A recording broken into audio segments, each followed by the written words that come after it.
aquí, en el Contrapunto, en Decisión Radio. Y abrimos ya tiempo de tertulia hoy con doña Eugenia Martín Caro. Muy buenos días, doña Eugenia. Muy buenos días, don César. ¿Cómo estamos? Pues encantados de que se estrene usted con nosotros y esperamos tenerla aquí cuando usted guste. Pues muchísimas gracias y siempre que pueda será un placer.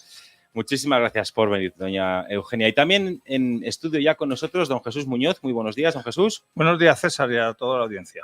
Y también don Alex Navajas, que ya en remoto acaba de conectarse. Buenos días, don Alex. Le hemos pillado justito. ¿Qué tal, don César? Justito, pero a tiempo. Echándole de menos, ya sabe usted que cuando entra en remoto, pues hombre, está muy bien, pero siempre se le disfruta más cuando está presencial, ¿eh? Que bueno, todo hay que decirlo. Y también a la espera de que se incorpore don José Miguel Fernández Astrón, si es que el tráfico se lo permite, pero hasta ese momento abrimos ya fuego porque la verdad es que vamos cargaditos de tema. Saben ustedes que desde hace meses la justicia vive una serie de huelgas y de conflictos con diferentes perfiles profesionales que son básicos e imprescindibles para algo tan elemental en un Estado de Derecho como que se administre justicia. Ya la justicia tiene unos problemas de retrasos en la tramitación de los casos en muchísimos juzgados por falta de medios técnicos y humanos, por falta de presupuesto y también por una sobreexplotación y por una carga de trabajo infame que soportan los diferentes perfiles que trabajan en la justicia, los jueces, los procuradores, los funcionarios de la Administración de Justicia, que son justamente los que ahora están en huelga, porque esto está provocando que la justicia siga paralizada y es que los funcionarios de la Administración de Justicia continúan en huelga para reivindicar mejoras en sus condiciones laborales y salariales. Sin embargo, el gobierno de Pedro Sánchez hace oídos sordos frente a estas protestas que tienen como objetivo mejorar la vida laboral de nada menos que 45.000 trabajadores de la función pública. Sánchez y Job viven en el mundo de Yupi sin saber lo que ocurre en la calle, asegura el líder de la sección de justicia de la Central Sindical Independiente y de Funcionarios CESIF, Javier Jordán. Mientras, jueces, fiscales y letrados les subieron el sueldo por amenazar con paros, los funcionarios, sobre los que recae la mayor parte de carga de trabajo en los juzgados, son ignorados y sus reivindicaciones no están siendo atendidas. Aprovechando que tenemos a una abogada en la mesa, pues le quiero pedir en primer lugar opinión a doña Eugenia. Bueno, pues, don César, esto es un tema bastante controvertido, porque si bien es cierto que el derecho a la huelga es un derecho que tienen todos los trabajadores, y yo entiendo que defender los derechos que tienes como trabajador, bien seas trabajador por cuenta ajena o trabajador en la administración, se te tienen que respetar. En este caso, lo que pasa es que parece que hay trabajadores de primera, de segunda y de tercera clase. Y me refiero con ello a los jueces, fiscales, letrados de la administración, antes llamados secretarios judiciales, que parece que forman parte de una clase superior, y luego está el resto, gestores procesales, tramitadores y agentes judiciales, porque eso es lo que conforma un juzgado verdaderamente. Luego en la Administración de Justicia, Ministerio, Consejería de Justicia, hay otros cargos, pero los juzgados están compuestos por un juez, un letrado de la Administración, el número de funcionarios que correspondan, que a veces es bastante desigual de unas jurisdicciones a otras. Ahora luego, si queréis, os comento un poco cómo va esto. Y luego los fiscales que, bueno, son un poquito, como diríamos, transversales a todos los juzgados en los que sea requerida su intervención. La cosa es que cuando los jueces y fiscales se ponen en huelga, son atendidas sus demandas y todo fenomenal, no pasa nada. Cuando se ponen en huelga los letrados de la administración, de la misma forma, con las presiones que ejercen, pues son atendidas también sus demandas y el problema termina. Pero ahora, ¿qué pasa? Que los funcionarios de base, vamos a llamar estos gestores, tramitadores y agentes, que son el motor, verdaderamente son del engranaje de la Administración de Justicia, es el mayor número de piñones que tienen esos engranajes, porque sin ellos no arranca un juzgado, no funciona un juzgado si no hay estos funcionarios prestando su servicio. Pues se ponen en huelga y parece ser que no hay que hacerles caso, que para qué, como que no cuentan. Y ellos lo que demandan ya no es el tema salarial, no demandan tanto cuestiones salariales, que se les suba el sueldo, no, lo que demandan es que se les pague en función a las competencias que están desarrollando, que muchas de ellas no son las que les corresponden por el estatuto del funcionariado en la Administración de Justicia. Están dictando sentencias cuando eso es una competencia exclusiva del juez. ¿Perdone? Sí, tal cual. ¿Cómo que dictando sentencias? Tal cual. Pero eso no es ilegal. Pues sí, pero es lo que hacen. ¿Y cómo es que se hace? Pues como se hace muy fácil. El juez da las pinceladas de la sentencia y muchas veces la redactan, en una gran parte de las ocasiones, los propios funcionarios. Luego se la pasan a la firma a su señoría juez y luego se la pasan a su señoría letrado de la administración, que es tan señoría como el otro, para que, como fedatario público que es, pues dé fe y corrobore esa sentencia, porque si no, esa sentencia firmada solo por un juez no tiene mucha validez realmente. Tiene que estar siempre refrendada por un letrado de la Administración de Justicia, que sus funciones son esas. Director de la Secretaría del Juzgado, es el jefe de la Secretaría. La Secretaría se llama a todos los funcionarios que cuando uno va a un juzgado se encuentra sentados en las mesas con expedientes hasta las cejas y algunos por los suelos y los armarios abarrotados. Eso es la oficina judicial o la secretaría, y el secretario, antiguamente, ahora el letrado, es el director de todos esos funcionarios. No ocupa una posición inferior a la de juez, no está relegado jerárquicamente con respecto al juez, está en una posición de igualdad, cada uno en sus competencias. Y bueno, pues sí, eso pasa. Pasa que, por ejemplo, en familia, divorcios, mutuo acuerdo, sin niños, pues las conciliaciones, la ratificación del convenio regulador se hace ante el funcionario. Y lo primero que pone en la ratificación pone ante su señoría el letrado de la Administración de Justicia. Y a mí, que yo he sido funcionaria interina en la Administración, me han llegado a preguntar, ¿es usted la letrada de la Administración? Bueno, en aquel momento, ¿es usted la secretaria judicial? No. Bueno, pues ¿cómo puede usted poner aquí ante la letrada o ante la secretaria si usted no es? Yo me quiero ratificar ante el secretario judicial. Claro, es así. Dictan las diligencias de ordenación, las providencias, los decretos, los autos. Las sentencias prácticamente las terminan de conformar los funcionarios.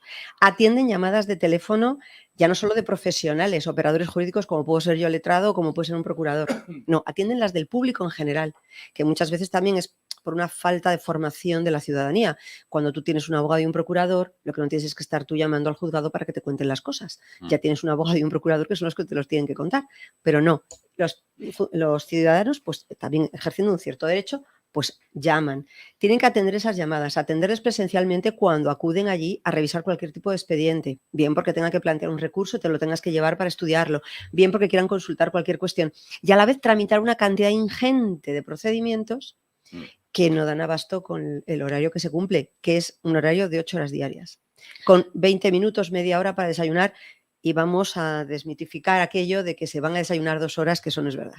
Con lo que al final, pues ¿qué pasa? Están haciendo un trabajo que no les corresponde y no cobran por ese trabajo, pero más allá, los secretarios y jueces cobran un complemento a su sueldo por producción. Una producción que ellos no son quienes la realizan los funcionarios de base. Ese es todo el meollo de la cuestión de la problemática de la Administración de Justicia ahora mismo y la huelga de funcionarios. Que no es poco. Que no es poco, ¿no? Damos también la bienvenida a don José Miguel Fernández Sastrón, que se incorpora. Muy buenos días, don José Miguel. Hola, buenos días. Bueno, yo escuchando a doña Eugenia no me caigo de la silla porque, en fin, está bien sólida, pero la verdad es que es de frenopático cómo está nuestra Administración de Justicia, porque es más propio, no sé, de una república bananera, quizás, ¿no? Bueno, escuchándola da un poco de vértigo, ¿no? Porque uno imagina cualquier asunto puesto en manos de esa instancia judicial y dices, virgencita, virgencita, que me quedo como estoy, porque dices, aunque no tengan ningún lío, aunque no tengan ningún lío los tribunales, porque a saber para cuándo sale. Claro, es decir, la verdad es que da un poco de vértigo. Y me imagino que los que lo conocéis desde dentro, porque luego lees la prensa y ves lo que dicen y cada uno dice una cosa, ¿no?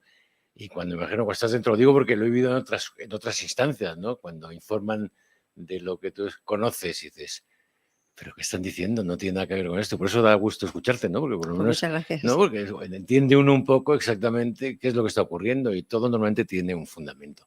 No, y además, añadido a lo que bien decías, César, es que hay una falta de medios humanos, de medios económicos en todas las administraciones, pienso, pero en la de justicia sangrante.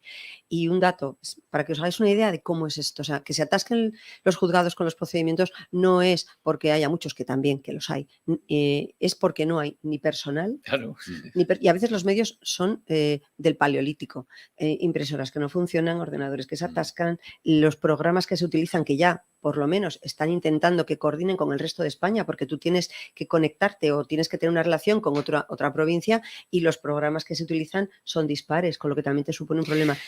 Yo- grave. Pero es que Al hilo que dice eso, tengo una amiga que trabaja en un juzgado aquí en Madrid, que la última vez que hablé con ella hace un año, que quedamos a tomar un café y tal, me decía, le seguí preguntando, bueno, ¿qué? ¿Sigues teniendo el 286? Y me dice, sí, sigo teniendo un ordenador 286 anterior a la aparición de Windows 95, que tiene procesador de textos WordPerfect y que su sistema operativo es el MS2, que era lo que yo usaba cuando aún estaba en BUP para hacer algún trabajo para el colegio, que ya lo hacía a ordenador. O sea que, y ese es el ordenador. Y yo, pero ¿y cómo es que sigue funcionando? Y dice, muy fácil, porque como no tiene conexión a internet, no le entran virus. Claro. Y como es un ordenador antiguo que solamente usamos para procesador de textos, la capacidad de memoria la sigue teniendo y sigue trabajando más con disquetes, claro, un 286 Madre de mía. finales de antes de los 90. Es como si tuviera un boli que no se le saca la tinta. Lo que pasa que hay cosas más Sí, útiles sí. que los bolígrafos ahora mismo. ¿No? Yo sigo trayendo el boli Sí, como sí. no se saca. no, pero ¿sabes Ahí- lo que pasa? Que, como dicen, ¿no? La justicia sí es lenta, no es justicia. Justo lo que iba a Es decir, comentar. parece que entre las prioridades que hay, dices, oiga, si no, o sea, un Estado de derecho que no esté dotado, digamos, de lo necesario, de los recursos necesarios económicos, humanos, para garantizar una justicia rápida y eficaz, me parecería una prioridad. Y sin embargo, escuchamos de repente lo contentos que estamos porque estamos atendiendo a prioridades, necesidades. Y dices, hombre, vamos a ver, vamos a estructurar el Estado, vamos a hacer que funcione. Si además de eso luego podemos hacer otras cosas, pues fenomenal. Pero Yo hace años las que- prioridades no están bien contempladas. Don Alex, no sé si usted ha padecido todos estos problemas de la justicia en carne propia o es un privilegiado y no ha tenido que lidiar con toda esta situación, porque claro, está la justicia como para tener que afrontar un pleito, ¿no? No, gracias a Dios no me ha tocado padecerlo, pero sí evidente, bueno, yo creo que todos tenemos noticia de cómo lo padecen, sobre todo toda la administración de justicia. Y además, estaba escuchando con mucha atención porque al final, que es lo que estabas comentando ahora mismo, vamos a ver, una cosa es, o sea, hagamos que lo fundamental funcione. La sanidad, la educación, la justicia, hagamos que eso funcione y luego ya haremos florituras, ¿no? Oye, hagamos que las carreteras estén asfaltadas, pues en fin, que los tribunales, que eso no sea una cosa, pues, como decía, ¿no? Pues todo lleno de expedientes y tal.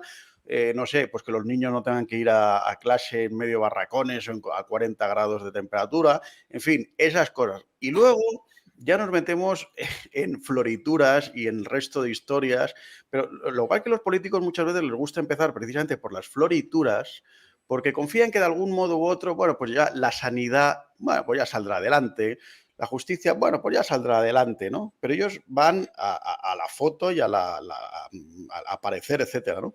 Y luego también me parecía muy interesante una cosa, lo del, fíjate que, bueno, ya sabes que, César, yo soy un enemigo acérrimo de la España de las autonomías, me parece que es uno de los peores inventos que hemos tenido en los últimos 50 años. Bueno, nadie es perfecto, le queremos igual y usted lo sabe. Lo sé, pero, no, pero fíjate, por ejemplo, ¿no? Pues este detalle anecdótico, o sea, ¿por qué tú y yo ahora podemos estar hablando aquí y yo estoy a una distancia y entro? Bueno, pues porque tenemos un mismo programa, en fin, hay una compatibilidad informática, etcétera. Claro, que en la Administración de Justicia española haya 17 programas a 17 velocidades, con 17 protocolos distintos, con 17 casuísticas distintas. Claro, es que es una cosa que es que no tiene el más mínimo sentido común.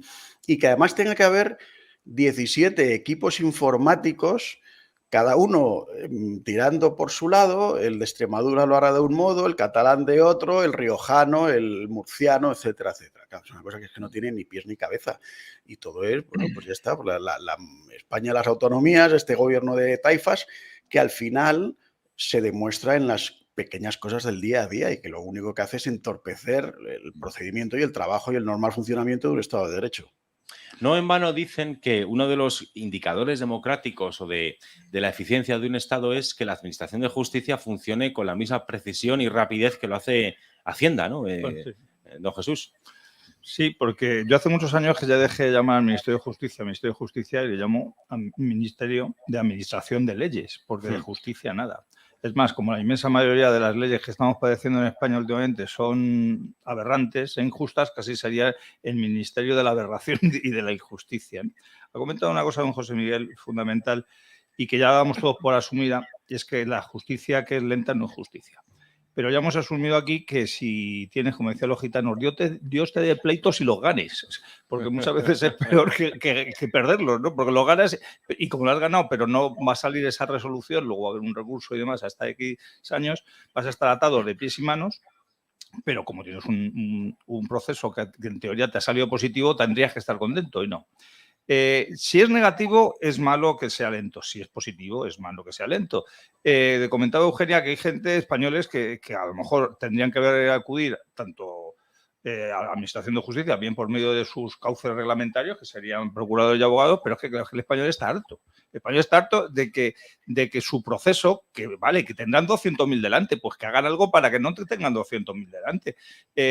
Hemos comentado aquí que hay una serie de cosas en España que son prioritarias solucionarlas y la primera sería la justicia. Yo es que no hay libertad sin justicia, es que no hay paz sin justicia, es que no hay nada sin justicia.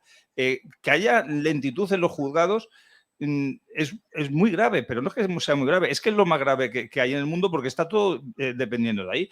Si se trabaja muy lento en las máquinas o las personas que hacen los agujeros en los donuts, pues a los que comen donuts les molestará. Pero podemos sobrevivir la inmensa mayoría de las personas sin los donuts, pero no sin la justicia. Bueno, no te creas, los donuts... no te O creas. bueno, o que los funcionarios del Ministerio de Justicia se coman los donuts también. Con Como, mujer. don Pero Jesús, lo que quiero decir perdóneme, como le oiga, señor Garzón, que está usted instando a comer cosas con azúcar, no va a tener usted calle para correr. Bueno, O sea, piénseselo bien, ¿eh? Sí, sí. Bueno, he tenido algún problemilla con el señor Garzón, sería uno más, el de los donuts.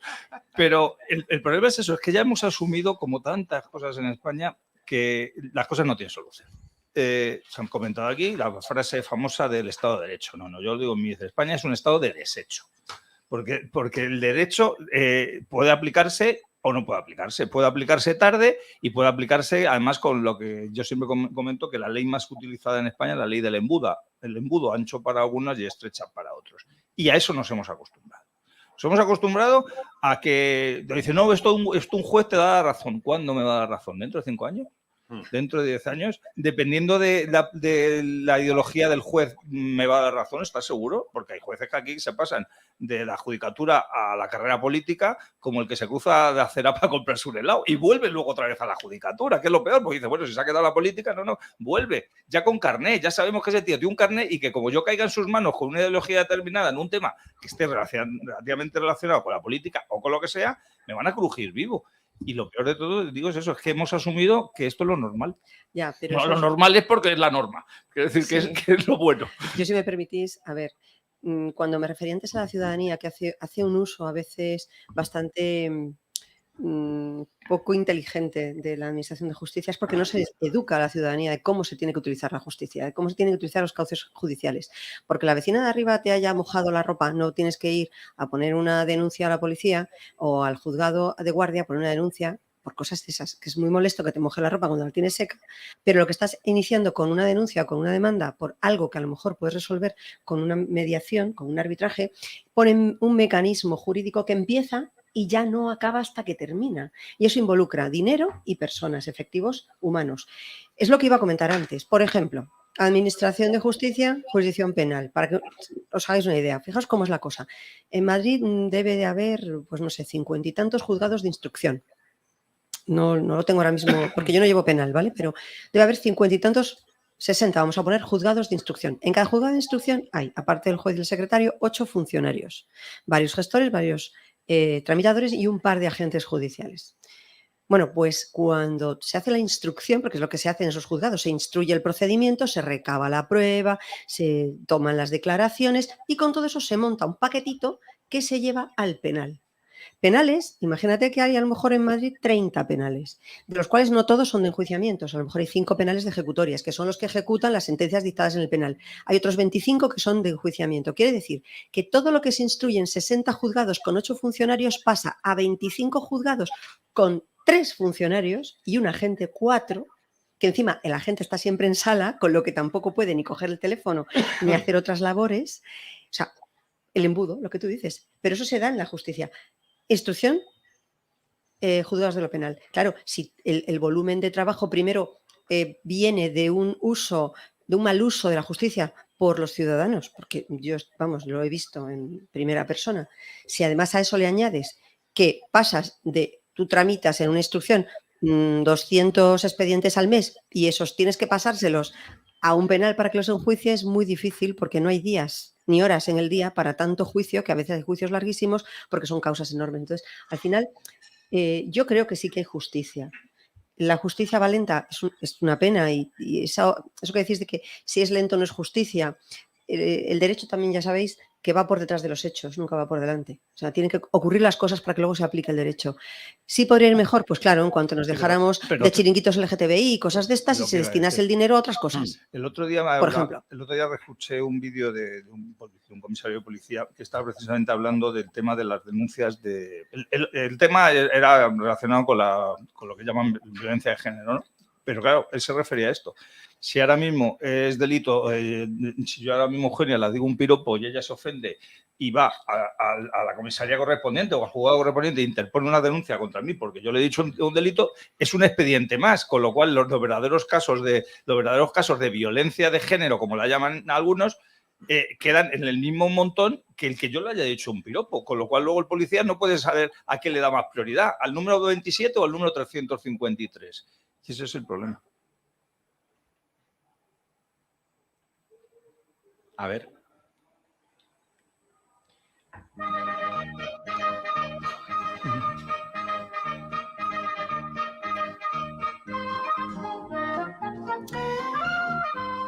La campaña Un Verano Azul que ha lanzado estos días el Partido Popular ha levantado airadas críticas por parte de la izquierda, señal de que los populares han acertado, ya que la izquierda ataca con tanta más saña cuanto mejor sea la comunicación que hacen sus adversarios. El spot hace guiños a la mítica serie de los años 80 y con partes de la melodía puede verse una playa llena de sombrillas azules del PP y personas intercambiando mensajes de texto comentando lo ideal, que va a ser volver de vacaciones sin que Pedro Sánchez siga siendo el presidente del gobierno. Por otra parte, habida cuenta de la buena acogida que ha tenido esta campaña en redes sociales, Televisión Española ha amenazado al Partido Popular con recurrir el uso del nombre Verano Azul por tener los derechos de esta marca para usos audiovisuales. Parece que a los socialistas, que son los que controlan Televisión Española y que son expertos en detectar lo que les hace daño, no les ha gustado nada este tipo de comunicación. Así que para analizar este y otros aspectos de la campaña electoral de cara a las próximas elecciones del 23 de julio, tenemos conexión con Pedro Muñoz Abrines, que es el número 8 de la lista del PP por Madrid al Congreso de los Diputados. Don Pedro, muy buenos días. Hola, muy buenos días a todos. Bueno, con este recurso a la mítica serie de televisión de los 80, ¿qué mensaje exacto pretenden transmitir o cuál es esa intención comunicativa? Bueno, los españoles están muy hartos ya de las trampas, el discurso de enfrentamiento, de confrontación, la opacidad, esa manera de intentar dividir la sociedad que tiene Pedro Sánchez. Y además creo que deben estar bastante preocupados y enfadados por haber convocado unas elecciones en pleno verano, ¿no? Y frente a esa situación, nosotros lo que hemos pretendido es hacer una campaña basada en ilusión, en apelar al cambio, a un verano que tiene que ser recordado porque Sánchez dejó de estar en la Moncloa, que se derogó el sanchismo y que eso va a generar muchas esperanzas y muchas expectativas positivas en la sociedad española. Es decir, se trata simplemente de una campaña en positivo, alejada de la crispación, del insulto, del radicalismo, y hecho además en base a un lema que creemos que es muy popular y muy querido entre la inmensa mayoría de los españoles que recuerdan esa serie, ¿no? El Verano Azul, pues evidentemente no solo es una serie, sino además que es una llamada a que convirtamos precisamente este verano, igual que hicimos en las municipales y autonómicas, el mapa de España que lo teníamos de color azul, ¿no? Y eso es lo que estamos haciendo, precisamente para alejarnos de donde está cómodo Pedro Sánchez, que es la crispación, la división y el enfrentamiento. Tras las amenazas de Televisión Española, su compañero de partido, el señor Bendodo, ha confirmado que el Partido Popular va a intensificar el uso de esta campaña. Parece que en la izquierda les preocupa este tipo de comunicación política que apela más a aspectos positivos, ¿no? A fin de cuentas, la izquierda hace muy bien dos cosas: camuflar su gestión política con propaganda y detectar la comunicación del adversario que les hace daño, ¿no? A nosotros no nos preocupa que al Partido Socialista no le guste esta campaña, eso significa que hemos aceptado. Y además, desde luego, las denuncias que puedan hacer ante cualquier entidad, a nosotros desde luego no nos preocupa, todo lo contrario. El Partido Popular ha comprado los derechos audiovisuales de la canción, de la melodía, y por lo tanto creo que hemos acertado. Lo importante es que los ciudadanos españoles tengan muy claro que el próximo 23 de junio hay que ejercer con responsabilidad el derecho al voto, que es mejor sacrificar 2 días de vacaciones que 4 años de la vida de todos nosotros, y sobre todo que, hombre, está el voto por correo y que por lo tanto no hay una excusa para todos aquellos que queremos desterrar el sanchismo de nuestro país. La izquierda trata sistemáticamente de encontrar divergencias entre Núñez Feijóo y Díaz Ayuso. Sin embargo, en la lista del Partido Popular al Congreso por la provincia de Madrid, si no me falla a mí los cálculos, van hasta 13 personas de la órbita de la presidenta madrileña. ¿Pinchan en hueso al intentar vender este enfrentamiento entre ambos dirigentes? La izquierda, cuando no tiene nada objetivo que plantear respecto al Partido Popular, pues intenta buscar argumentos ad hoc, muy infantiles en muchos casos como es este, intentando establecer una discrepancia entre el presidente Alberto Núñez Feijóo e Isabel Díaz Ayuso. No existe, creo que todo el mundo que conoce la relación entre ambos sabe que es magnífica, que se tiene un enorme respeto y que además tienen muy claro que tienen que actuar de manera absolutamente coordinada, lógicamente dentro del mismo partido, para gobernar España, para conseguir el objetivo, en primer lugar, de desterrar el sanchismo, derogar el sanchismo en nuestro país, y segundo, poner en marcha un proyecto enormemente ilusionante y positivo para el futuro de España. Desde la Comunidad de Madrid, especialmente, estamos muy sensibles respecto a esta cuestión, porque hemos sufrido durante 5 años todas las trampas, los torpedeos que ha hecho Pedro Sánchez intentando perjudicar a la Comunidad de Madrid, creando cierres ad hoc, basándose en comisiones de estudio de expertos que no existían, perjudicando a la Comunidad de Madrid en el reparto de fondos europeos, de la inversión territorializada, muchas cosas, ¿no? Y por lo tanto, nosotros tenemos muy claro que para la Comunidad de Madrid es fundamental tener en el Gobierno de España alguien como Núñez Feijóo, que desde luego va a llevar un proyecto muy positivo para todos los españoles, pero también, lógicamente, para Madrid. Y desde ese punto de vista, quien pretenda plantear la existencia de una mala relación o una cierta competitividad entre ambos se está equivocando profundamente. Y además es muy fácil ver que no existe tal situación. El presidente de su partido, Alberto Núñez Feijóo, se ha comprometido a rebajar el IRPF a las rentas de hasta 40.000 euros. En 2011, el Partido Popular prometió también rebajas de impuestos durante la campaña electoral y al llegar al poder se encontró con un déficit oculto heredado de Zapatero por importe de 12.000 millones de euros que les impidió hacer esas rebajas fiscales. Teniendo en cuenta que Pedro Sánchez es aún menos de fiar que Zapatero, ¿no les preocupa encontrarse con una montaña de deuda oculta al llegar a la Moncloa? Ese escenario es posible. Lo que ocurre es que en este caso las cuentas que se han hecho desde el Partido Popular nos permiten hacer una bajada como la que se ha planteado, es decir, bajar el IRPF a aquellas rentas inferiores a 40.000 euros es perfectamente posible. Entre otras, porque la diferencia con el año 2011 era que ahora la recaudación sí que está creciendo exponencialmente como consecuencia de los efectos de la inflación. Y por lo tanto, eso permite tener un margen para bajar impuestos, especialmente cuando se va a unir a una auditoría para detectar aquellos gastos superfluos que son perfectamente prescindibles. Eso nos va a permitir cumplir esa promesa, aunque pudiese aflorar algo de deuda oculta. Algo que desde nuestro punto de vista creo que a día de hoy es un poquito más difícil, porque creo que la Unión Europea realiza los controles con un mayor detalle y tenemos la AIRE, que también realiza sus análisis. Pero bueno, en cualquier caso, tenemos margen suficiente como consecuencia de esa inflación. El gobierno de Pedro Sánchez ha subido un montón de impuestos a lo largo de esta legislatura. El incremento de recaudación, solo por no deflactar la tarifa del IRPF, ha subido exponencialmente y, por lo tanto, creo que los españoles merecen y necesitan un alivio fiscal, ocurra lo que ocurra por el lado del gasto. Y hablando de rebajas fiscales, la presidenta de la Comunidad de Madrid, Isabel Díaz Ayuso, anunció en su discurso de investidura que propondrá a los 179 ayuntamientos de la región la rebaja del impuesto de plusvalía, pero que para los 115 consistorios donde gobierna el Partido Popular en la Comunidad de Madrid, esta rebaja es obligatoria. ¿Qué beneficios va a suponer esto para los madrileños? El impuesto es un impuesto polémico que ha tenido ya alguna sentencia del Tribunal Constitucional declarando el modo de cálculo ilegal, porque establecía ganancias a los contribuyentes ficticias que en muchos casos no se correspondían con la realidad.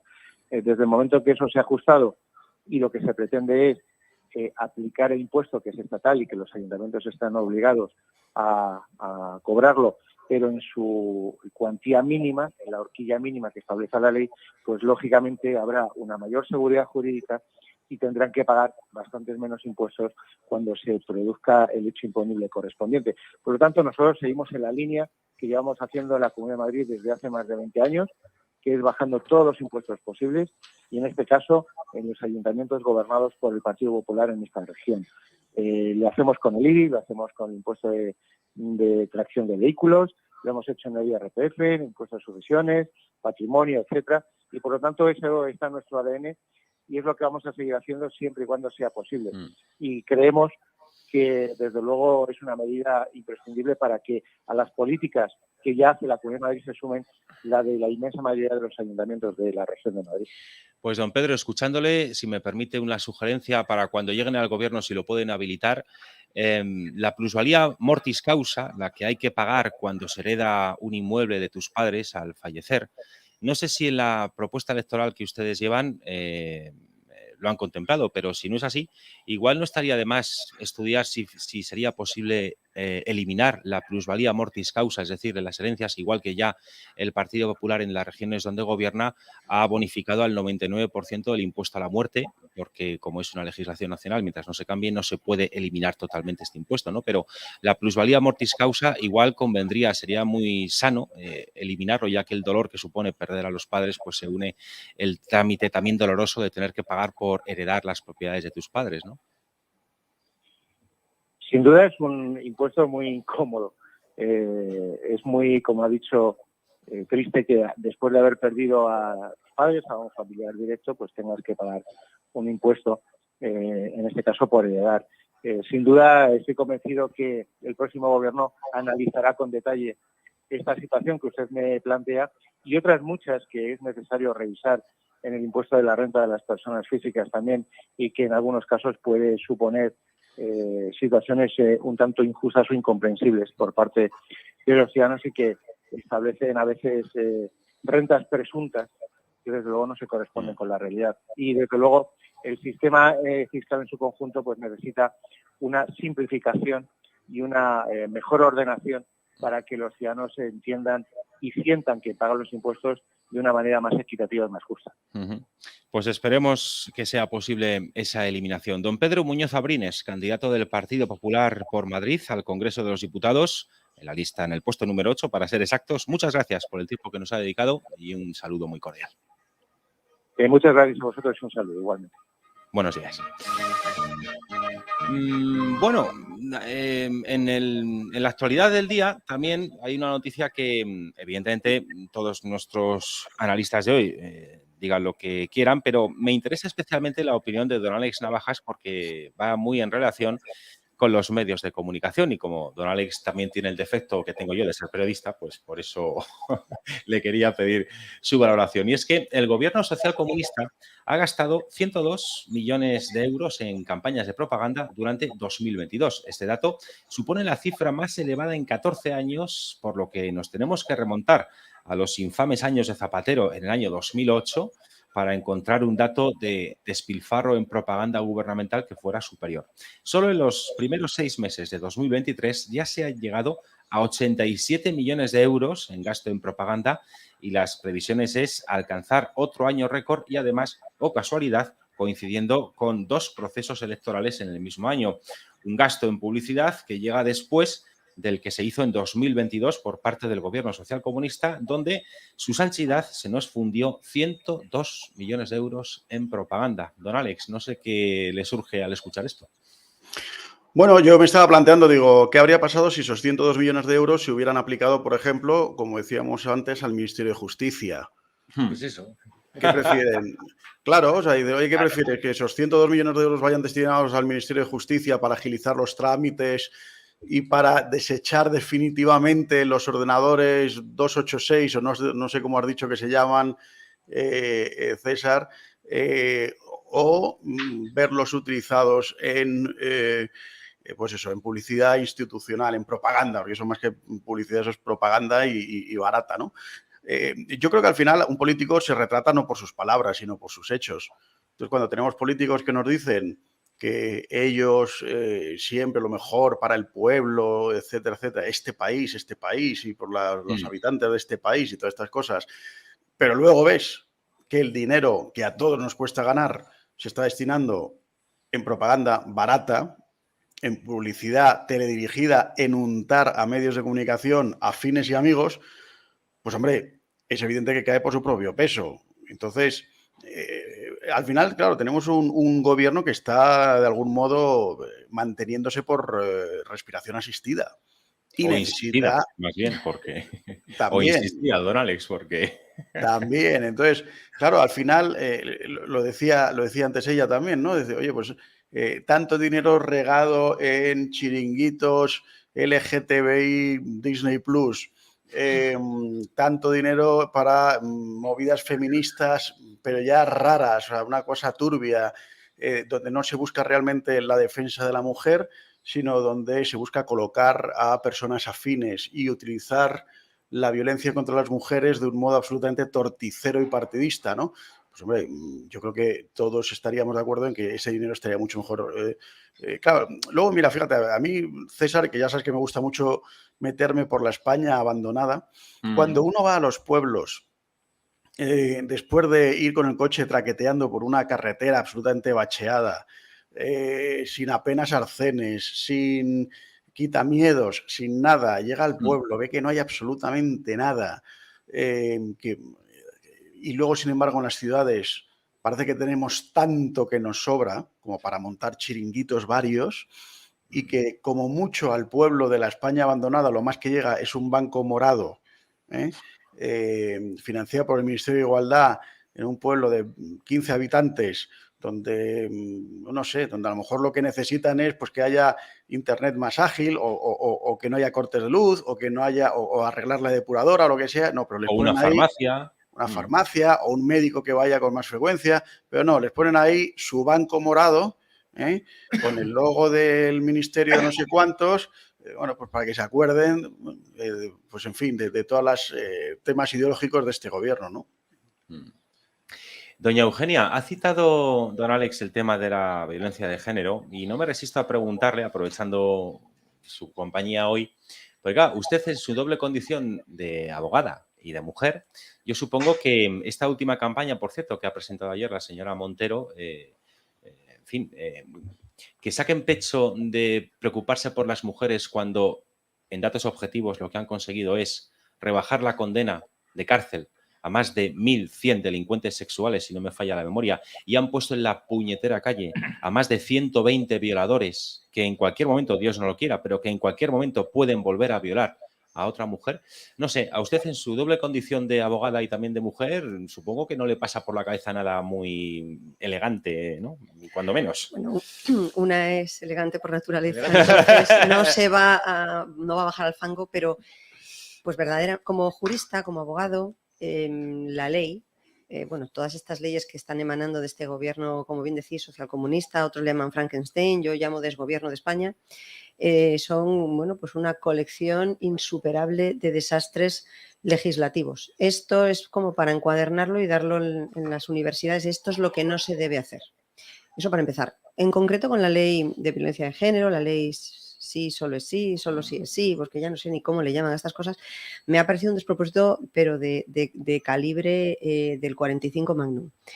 A ver, si un grupo de personas políticas, socialistas, comunistas, porque Podemos al final es la parte más aislada, la parte más extrema de la izquierda, es la extrema izquierda. Yo es que tanto putrefacta, diría yo incluso. Sí, putrefacta totalmente, irracional y poco coherente, como toda la izquierda, que es uno de los defectos que tiene, la incoherencia, porque promulgan unas cosas, dicen unas cosas y hacen justo la contraria. Esto es como cuando por las carreteras me preguntaba un sobrino mío, tía, esto del circulito, cuando pone un número dentro sobre blanco y el circulito rojo, ¿qué quiere decir? Digo, ¿ves que pone 80? Pues eso quiere decir que tienes que ir al doble. Porque no es que todo el mundo va al doble de lo que pone.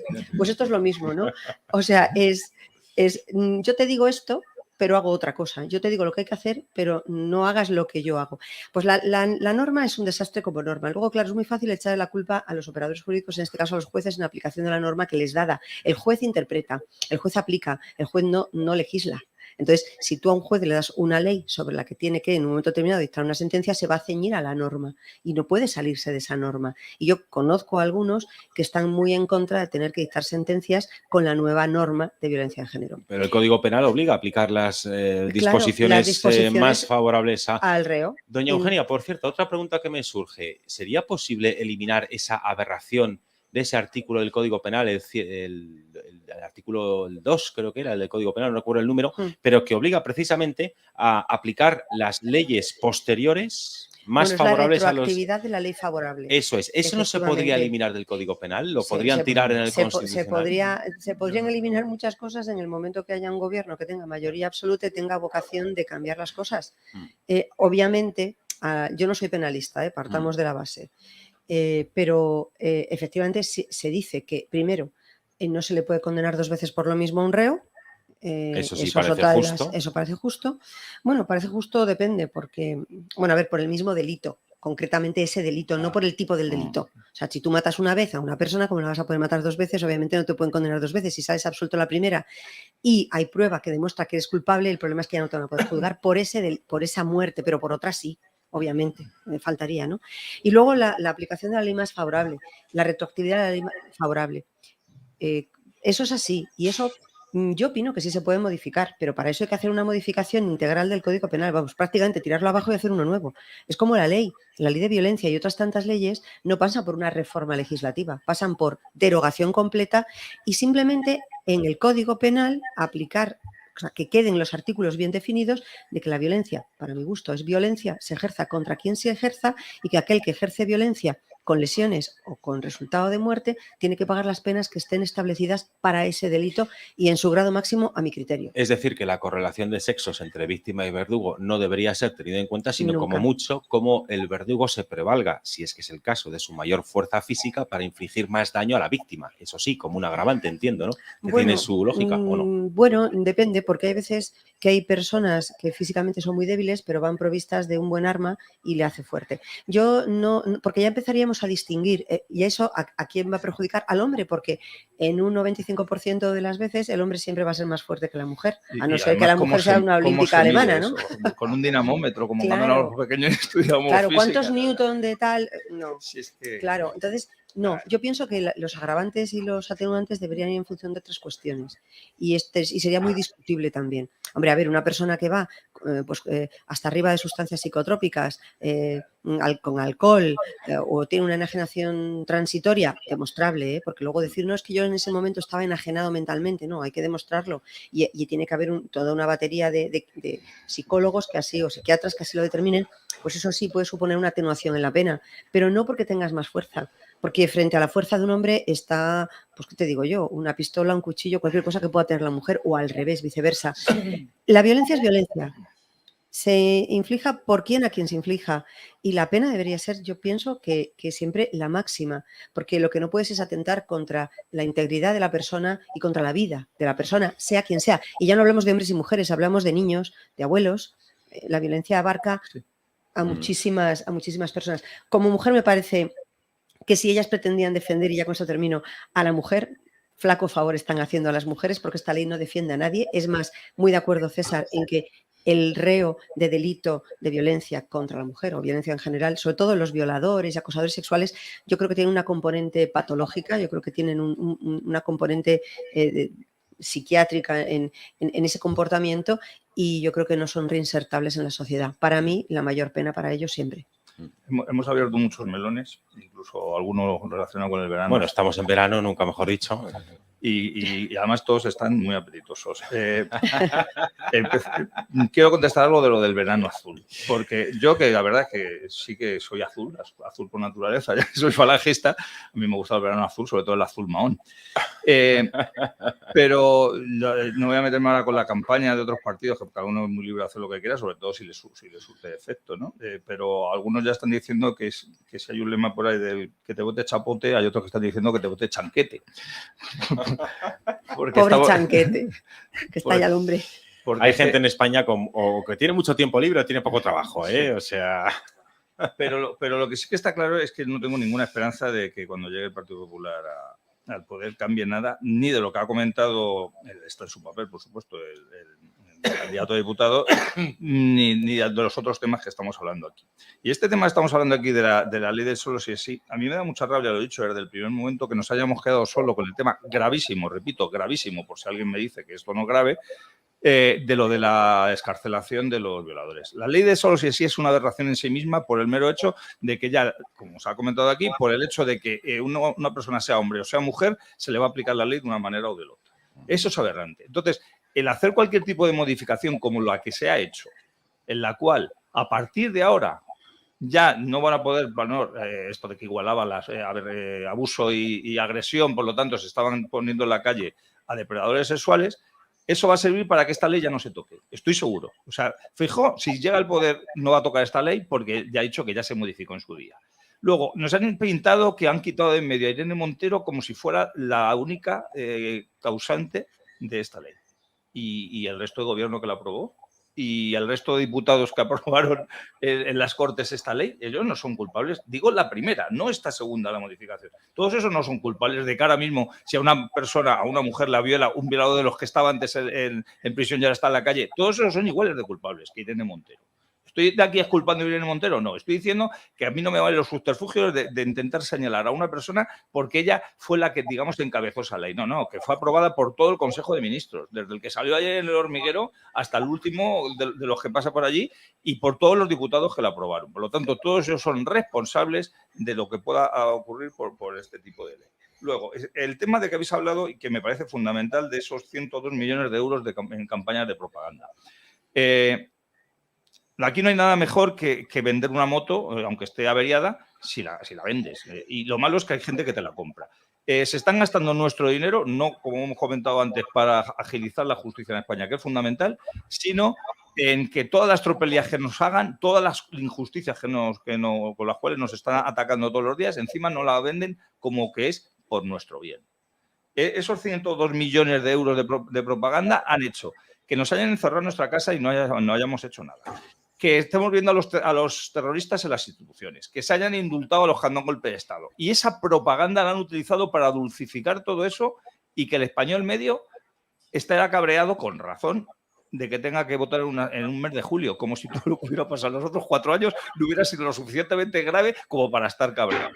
Y claro, y por eso lo consiguen, y por eso en vez de 102 millones, pues la próxima vez serán 204 y lo multiplicarán, porque Alex, como la navaja, como bien sabe, aquí ahora mismo hay un sistema político que es una tiranía que tenemos que estamos sufriendo, pero que como lo han recubierto de un papel de celofán maravilloso que lo llaman democracia, pues nos tenemos que tragar todos y cada una de las cosas que nos hagan con esa tiranía, lo que se llama el democratismo, ¿no?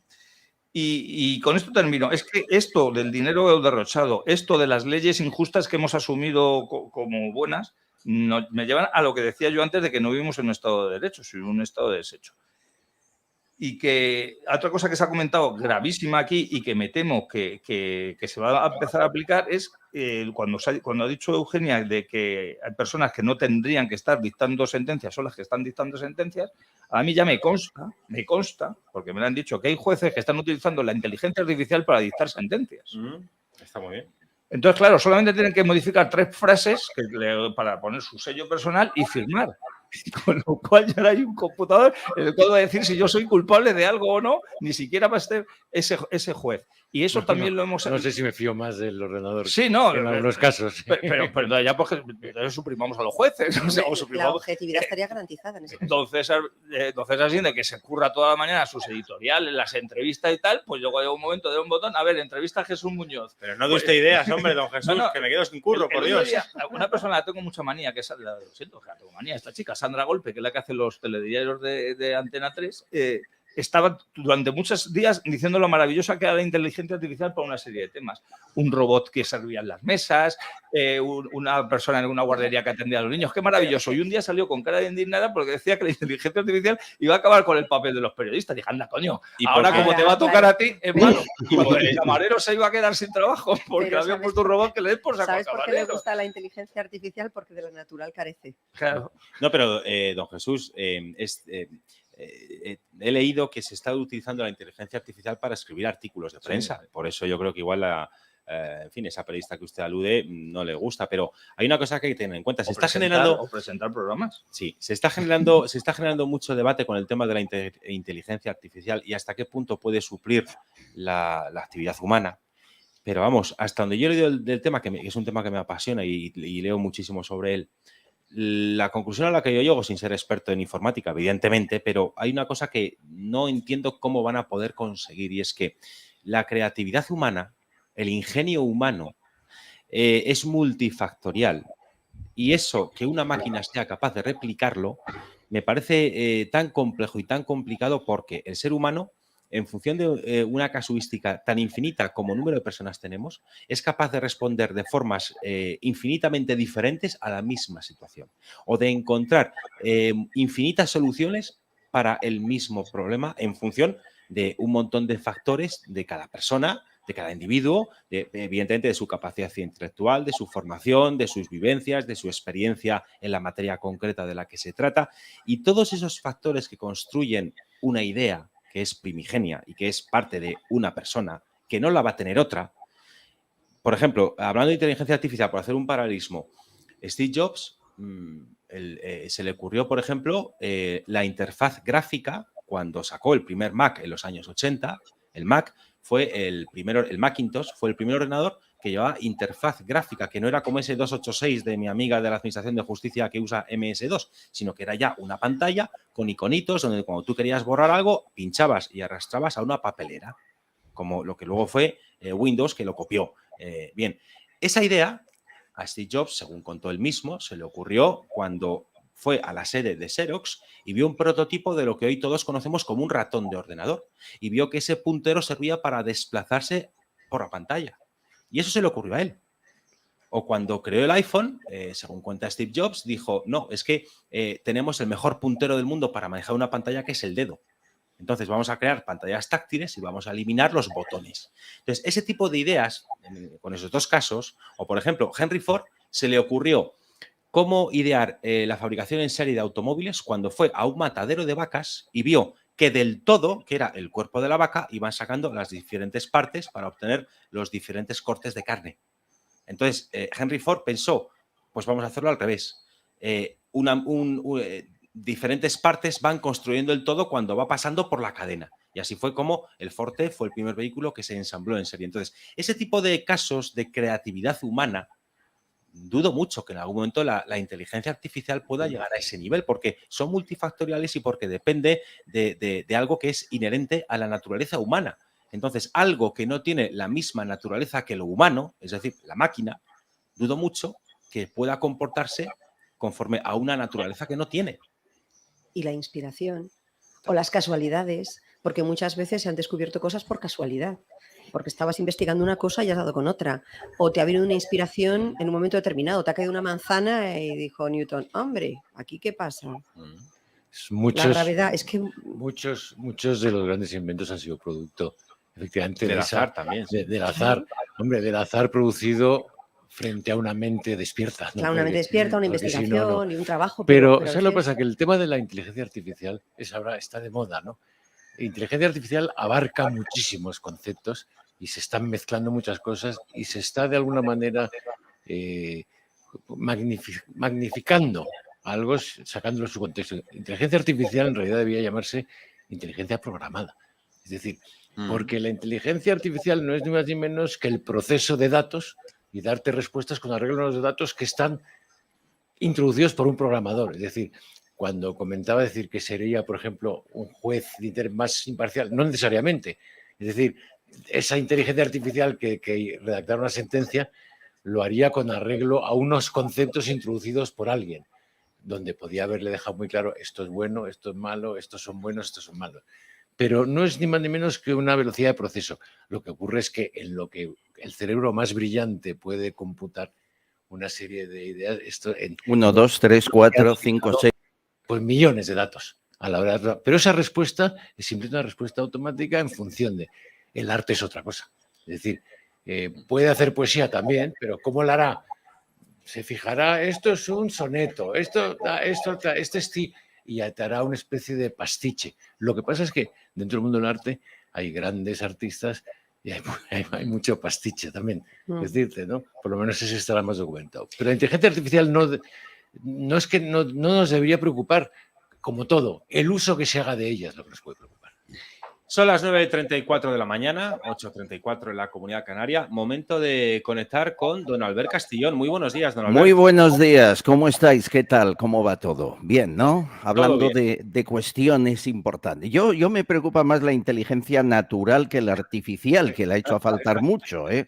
Sí. Mucho, cada vez más. Y cuando veo televisión y algunas entrevistas, ¿verdad? Dices, bueno, esto ha llegado a presidente del gobierno, esto, y lo han votado los españoles. Dices, bueno, tenemos lo que nos merecemos, no me cabe duda.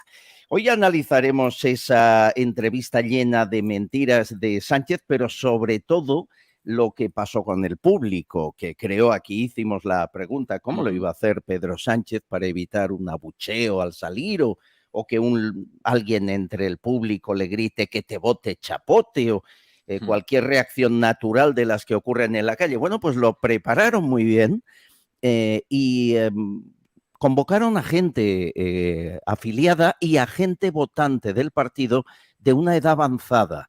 Hay un amigo, un compañero que ha hablado con ellos, se esperó al acabar el programa y al acabar, cuando salía el público del Hormiguero por la puerta de la calle de Alcalá, que es donde se graba, entrevistó a 5 o 6 del público y mira, una casualidad, César, todos eran votantes del PSOE, de 60 años la media. Sí, sí, es una casualidad. De que esto pasa mucho, periodistas, compañeros, yo he conocido a muchos que cuando no está el que critican le ponen verde y cuando lo tienen delante casi acaban haciéndole un masaje. Esto es muy habitual.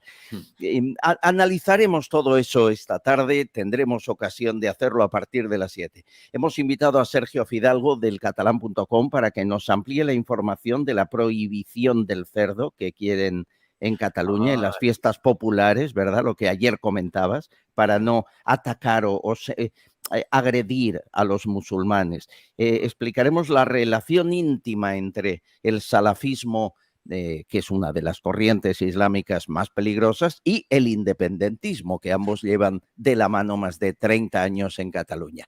Hemos invitado también a Infoblogger. Hombre, hoy estará Isaac Parejo, Infoblogger, millones de seguidores. Hoy, que es el Día del Orgullo Gay, hemos querido invitar a una persona abiertamente gay, que vive en Vallecas y que es distinto a todos los demás. Infoblogger se ha convertido en un personaje público que además estudió lo nuestro, periodismo, pero que se ha hecho a sí mismo y está batiendo récords, más de 340.000 seguidores en YouTube diciendo lo que piensa. Claro, es un gay, es tatuado, es periodista y vota a Vox. Pues no le cae bien a la mitad de la población española, visto lo visto, ¿no? Y a Sánchez menos. Hablaremos con él y estará con nosotros. También hay hoy elecciones a la policía, al Consejo de la Policía, lo que llaman los sindicatos policiales el cortijo, porque es así como le llaman debido a la colocación de cargos políticos como comisarios generales, que son los que mueven los hilos. Aarón Rivero, secretario general de Jupol, que va a estas elecciones esperando ganar como las últimas, estará también con nosotros. Y alguna cosa más, te vas a quedar de piedra cuando te diga quién quiere postularse para cuando Sánchez ya haya perdido y haga otras cosas, quién quiere postularse para secretario general del PSOE en Madrid. Estoy sentado. ¿Seguro? Sí, estoy sentado, lo puede decir. ¿Sastrón se ha tomado la pastilla? Que no tengamos un... Sí. Dos por si las moscas. Bien, bien. Salvador Illa. Illa. Salvador Illa. Él considera que la gestión de la pandemia fue maravillosa, luego fue a Cataluña, acordaos, y ganó las elecciones, y ahora se postula como el candidato del PSOE para sustituir a Sánchez. Estará Alberto Sotillos, que nos dará más datos de esto que os acabo de contar, que es un espectáculo y hay que ampliar. Me estoy imaginando al señor Illa presentándose así a estilo James Bond, en plan egocéntrico. Salvador Illa. Hola, soy Illa, Máscar Illa. Mascarilla, Bueno, es verdad. Es que de verdad, este señor que no consiguió traer un puñetero avión con mascarillas decentes de China, cuando la presidenta de la Comunidad de Madrid, Isabel Díaz Ayuso, trajo 20.000 toneladas de material sanitario, que para una autonomía es mucho más difícil comprar en China que para un gobierno de un Estado-nación, y lo consiguió. Y este señor, bueno, en fin, es que con la gestión que hizo, y todavía tiene la cara de decir que la mejor gestión, pero este hombre que vive una ensoñación. En fin. Bueno, ocurre a menudo, lo que decís es cierto, que ellos creen una cosa y la realidad es otra, que nada tiene que ver. Ganar en Cataluña no significa ganar en el resto de España, es más, hay hasta causas judiciales contra él en algún tribunal. De hecho, poco se ha investigado periodísticamente todos los contratos suscritos por el gobierno central durante la pandemia, poco se ha investigado, pero ya hemos sabido muchísimas cosas, ¿verdad? Pero hay un hecho que es muy cierto, por si lo quieren luego analizar ustedes al hilo de ese tema. La Comunidad de Madrid envió a la Asamblea toda la documentación de todos los contratos que gestionó durante la pandemia para que cualquier diputado de la Asamblea de Madrid tuviera acceso a los mismos, y ahí está toda la información. ¿Ha hecho lo mismo el Gobierno central enviando toda esa información a las Cortes? Creo que no, ¿verdad? Pues yo creo que eso es un dato que diferencia muy bien lo que hicieron unos de lo que hicieron otros, ¿no? Si estamos esperando todavía saber quiénes son los expertos. Esos misteriosos expertos. Sí, sí. Bueno, ahí están los archivos de las causas sobre los casos COVID en muchos tribunales de este país. Bueno, y lo último, la polémica de las redes sociales está en Mario Vaquerizo por hacerse una fotografía en Instagram con una camiseta en la que se ve la Legión, el símbolo de la Legión, la bandera de España y la cabeza de Cristo en la cruz. Bueno, por llevar esto, que es un cuerpo militar del Estado español y la bandera de tu país, los insultos son salvajes, no os podéis imaginar, amenazas de muerte, boicot a todo lo que toque. Es una reacción que yo creo merece un análisis de este país, que no les molesta que suelten violadores, pero si llevas la bandera de la Legión te ponen en la lista negra el resto de tu vida. Hasta insultos homófobos, esos que se supone son gente de izquierdas que defiende la diversidad. Me da mucha pena, conozco personalmente, he trabajado con Mario, es siempre ha pensado lo mismo. Si no cuenta más cosas es porque Alaska olvido le frena, porque vamos, lo tiene clarísimo. Y creo que hoy es un día en el que hay que analizar qué le pasa a España para que esto sea trending topic y sea noticia. Me da mucha pena que en nuestro país en el siglo XXI esto todavía provoque una reacción así. Tremending topic, más bien. Tremending que haya topic, sí, quien totalmente. se ofenda porque nadie o a quien le dé la gana lleva una camiseta. Claro, que le guarde una camiseta de la Legión, claro, es que el señor Vaquerizo igual tendría que haber llevado una camiseta con la bandera del lobby gay, habida cuenta de las fechas en las que estamos. No sé, o una camiseta con la efigie del asesino Che Guevara, que entonces los de la izquierda estarían encantados. Y yo siempre que pido ahora en el orgullo gay a uno que se va de orgullo gay con una camiseta del Che, digo, oiga, usted es muy inculto, además de muy tonto, porque usted no sabe que el Che Guevara mandaba a los homosexuales a campos de trabajo con el lema "el trabajo os hará hombres". Pero usted, en fin, es que, claro, es que la izquierda suele llevar aparejado la incultura junto con la necedad, y el cóctel es que es explosivo, evidentemente. Es peligroso. Sí. Este país ha olvidado parte de su historia y además manipula la presente, la historia. Pero bueno, cuando ayer uno de los temas de análisis hoy es si de verdad Pedro Sánchez tiene un problema psiquiátrico. Sé que lo hemos tocado muchas veces. Yo esto se lo he preguntado a Javier Urra, mucha gente, y todos me dicen que, hombre, que parece que, pero que hasta que no haya un análisis científico no se puede decir. Cuando ayer en El Hormiguero niega 1, 2 y 3 veces que él jamás dijo no dormiría tranquilo pactando con el Podemos, y dices que jamás lo dije. Y la derecha, vamos, bueno, Pablo es que estaba lento, ayer estaba lento Pablo, no sé, pero no, es pensar que no está bien, que está en un mundo que no es el real y que le pasa algo a este hombre. De verdad, España no puede estar 4 años más en manos de él. Y os aseguro que la rueda de medios que está haciendo, sobre todo televisiones, está teniendo su efecto entre sus votantes. Es decir, la gente que no le va a votar seguirá sin votarle. Pero cuidado que hay 400.000 votantes del PSOE que se iban a abstener y que algunos pueden decidir votar porque crean las mentiras de Sánchez. Cuidado que este efecto puede suceder. Confío en el cara a cara Feijóo-Sánchez que va a ocurrir en A3 Media y que será seguramente el 11 o 12 de julio para ver qué ocurre. Pero esto no está ganado. Yo de Feijóo me preocuparía mucho y empezaría a hacer algo más que pelearme con Vox. Pero bueno, eso ya son consejos para otros. A las 7 más, César. Pues estaremos pendientes. Don Albert Castellón, director de Castellón Confidencial, muchísimas gracias por haber Un abrazo a todos. Gracias. Un abrazo, don Albert. Bueno, esto de la exaltación justamente ahora en Televisión Española, el 24, ya están dando las imágenes correspondientes al día en el que estamos hoy, el llamado Día del Orgullo.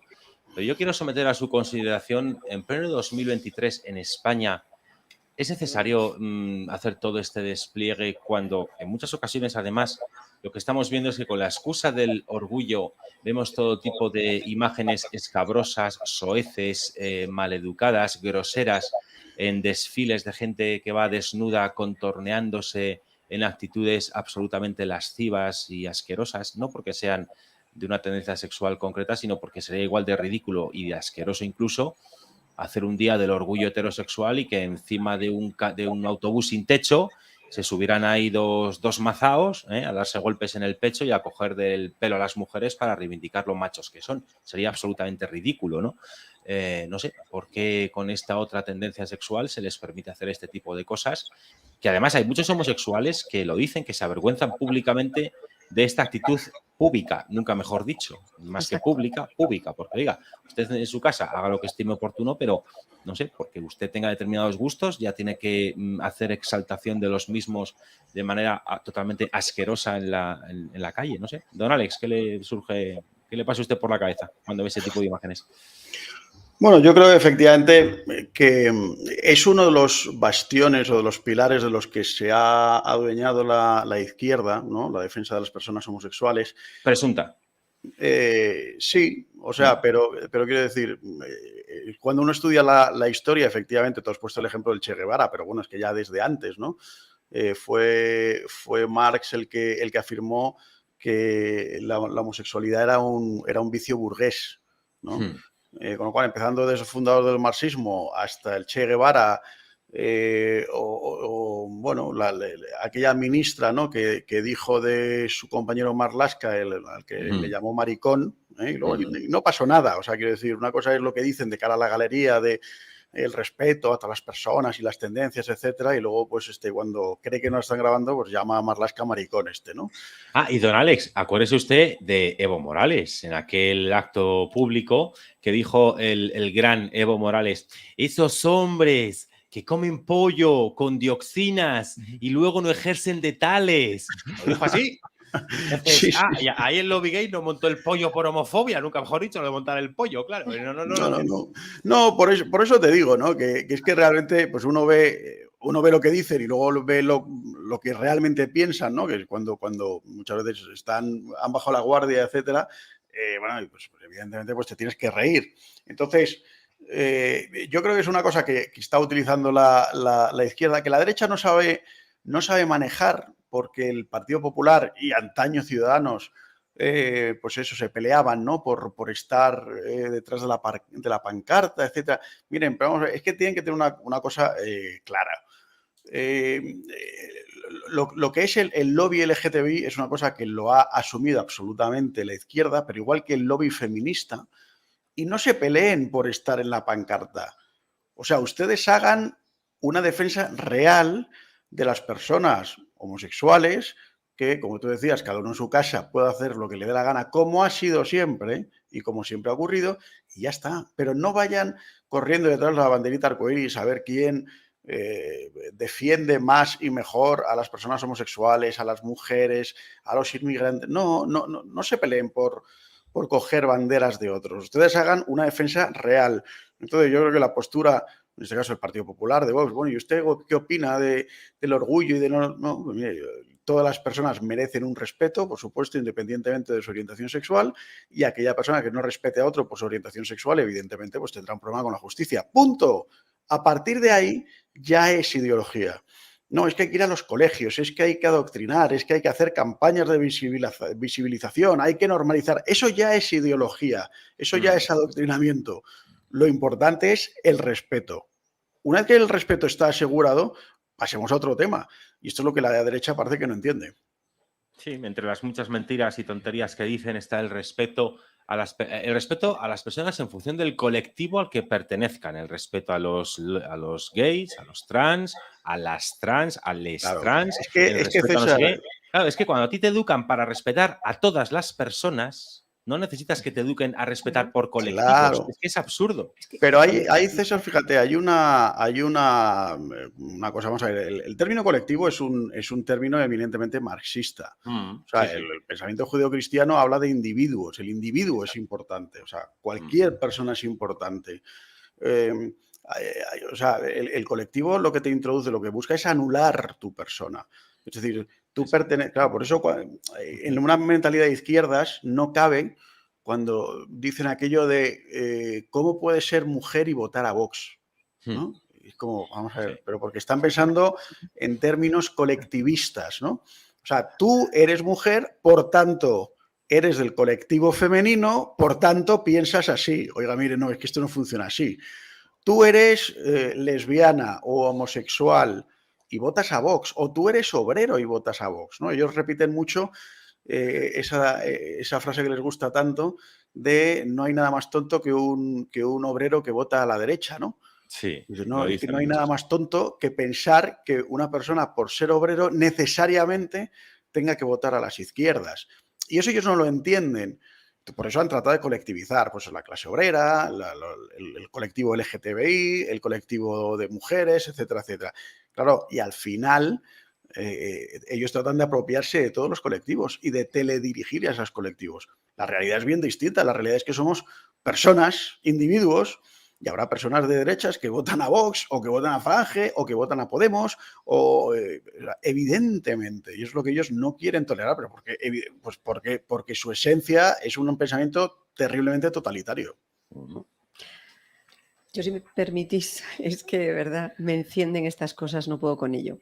A ver, colectivizar, fatal. Pensamiento colmena. Lo que quieren al final es que pertenezcas a un grupo para que se te aplique la norma de ese grupo y tú te muevas en masa con ese grupo, claro. Claro. Efectivamente, como bien decís, y yo que, bueno, pues tengo entre mi círculo cercano de amistades, bueno, pues personas que su tendencia sexual es diferente a la mía, ni más ni menos, es eso, diferente a la mía, aborrecen estas festividades, estas proclamas, estas manifestaciones del orgullo, el orgullo, además que especifiquen el orgullo gay, porque yo estoy orgullosa de otras muchas cosas y de esas cosas no hay día, que a lo mejor habría que ponerlo.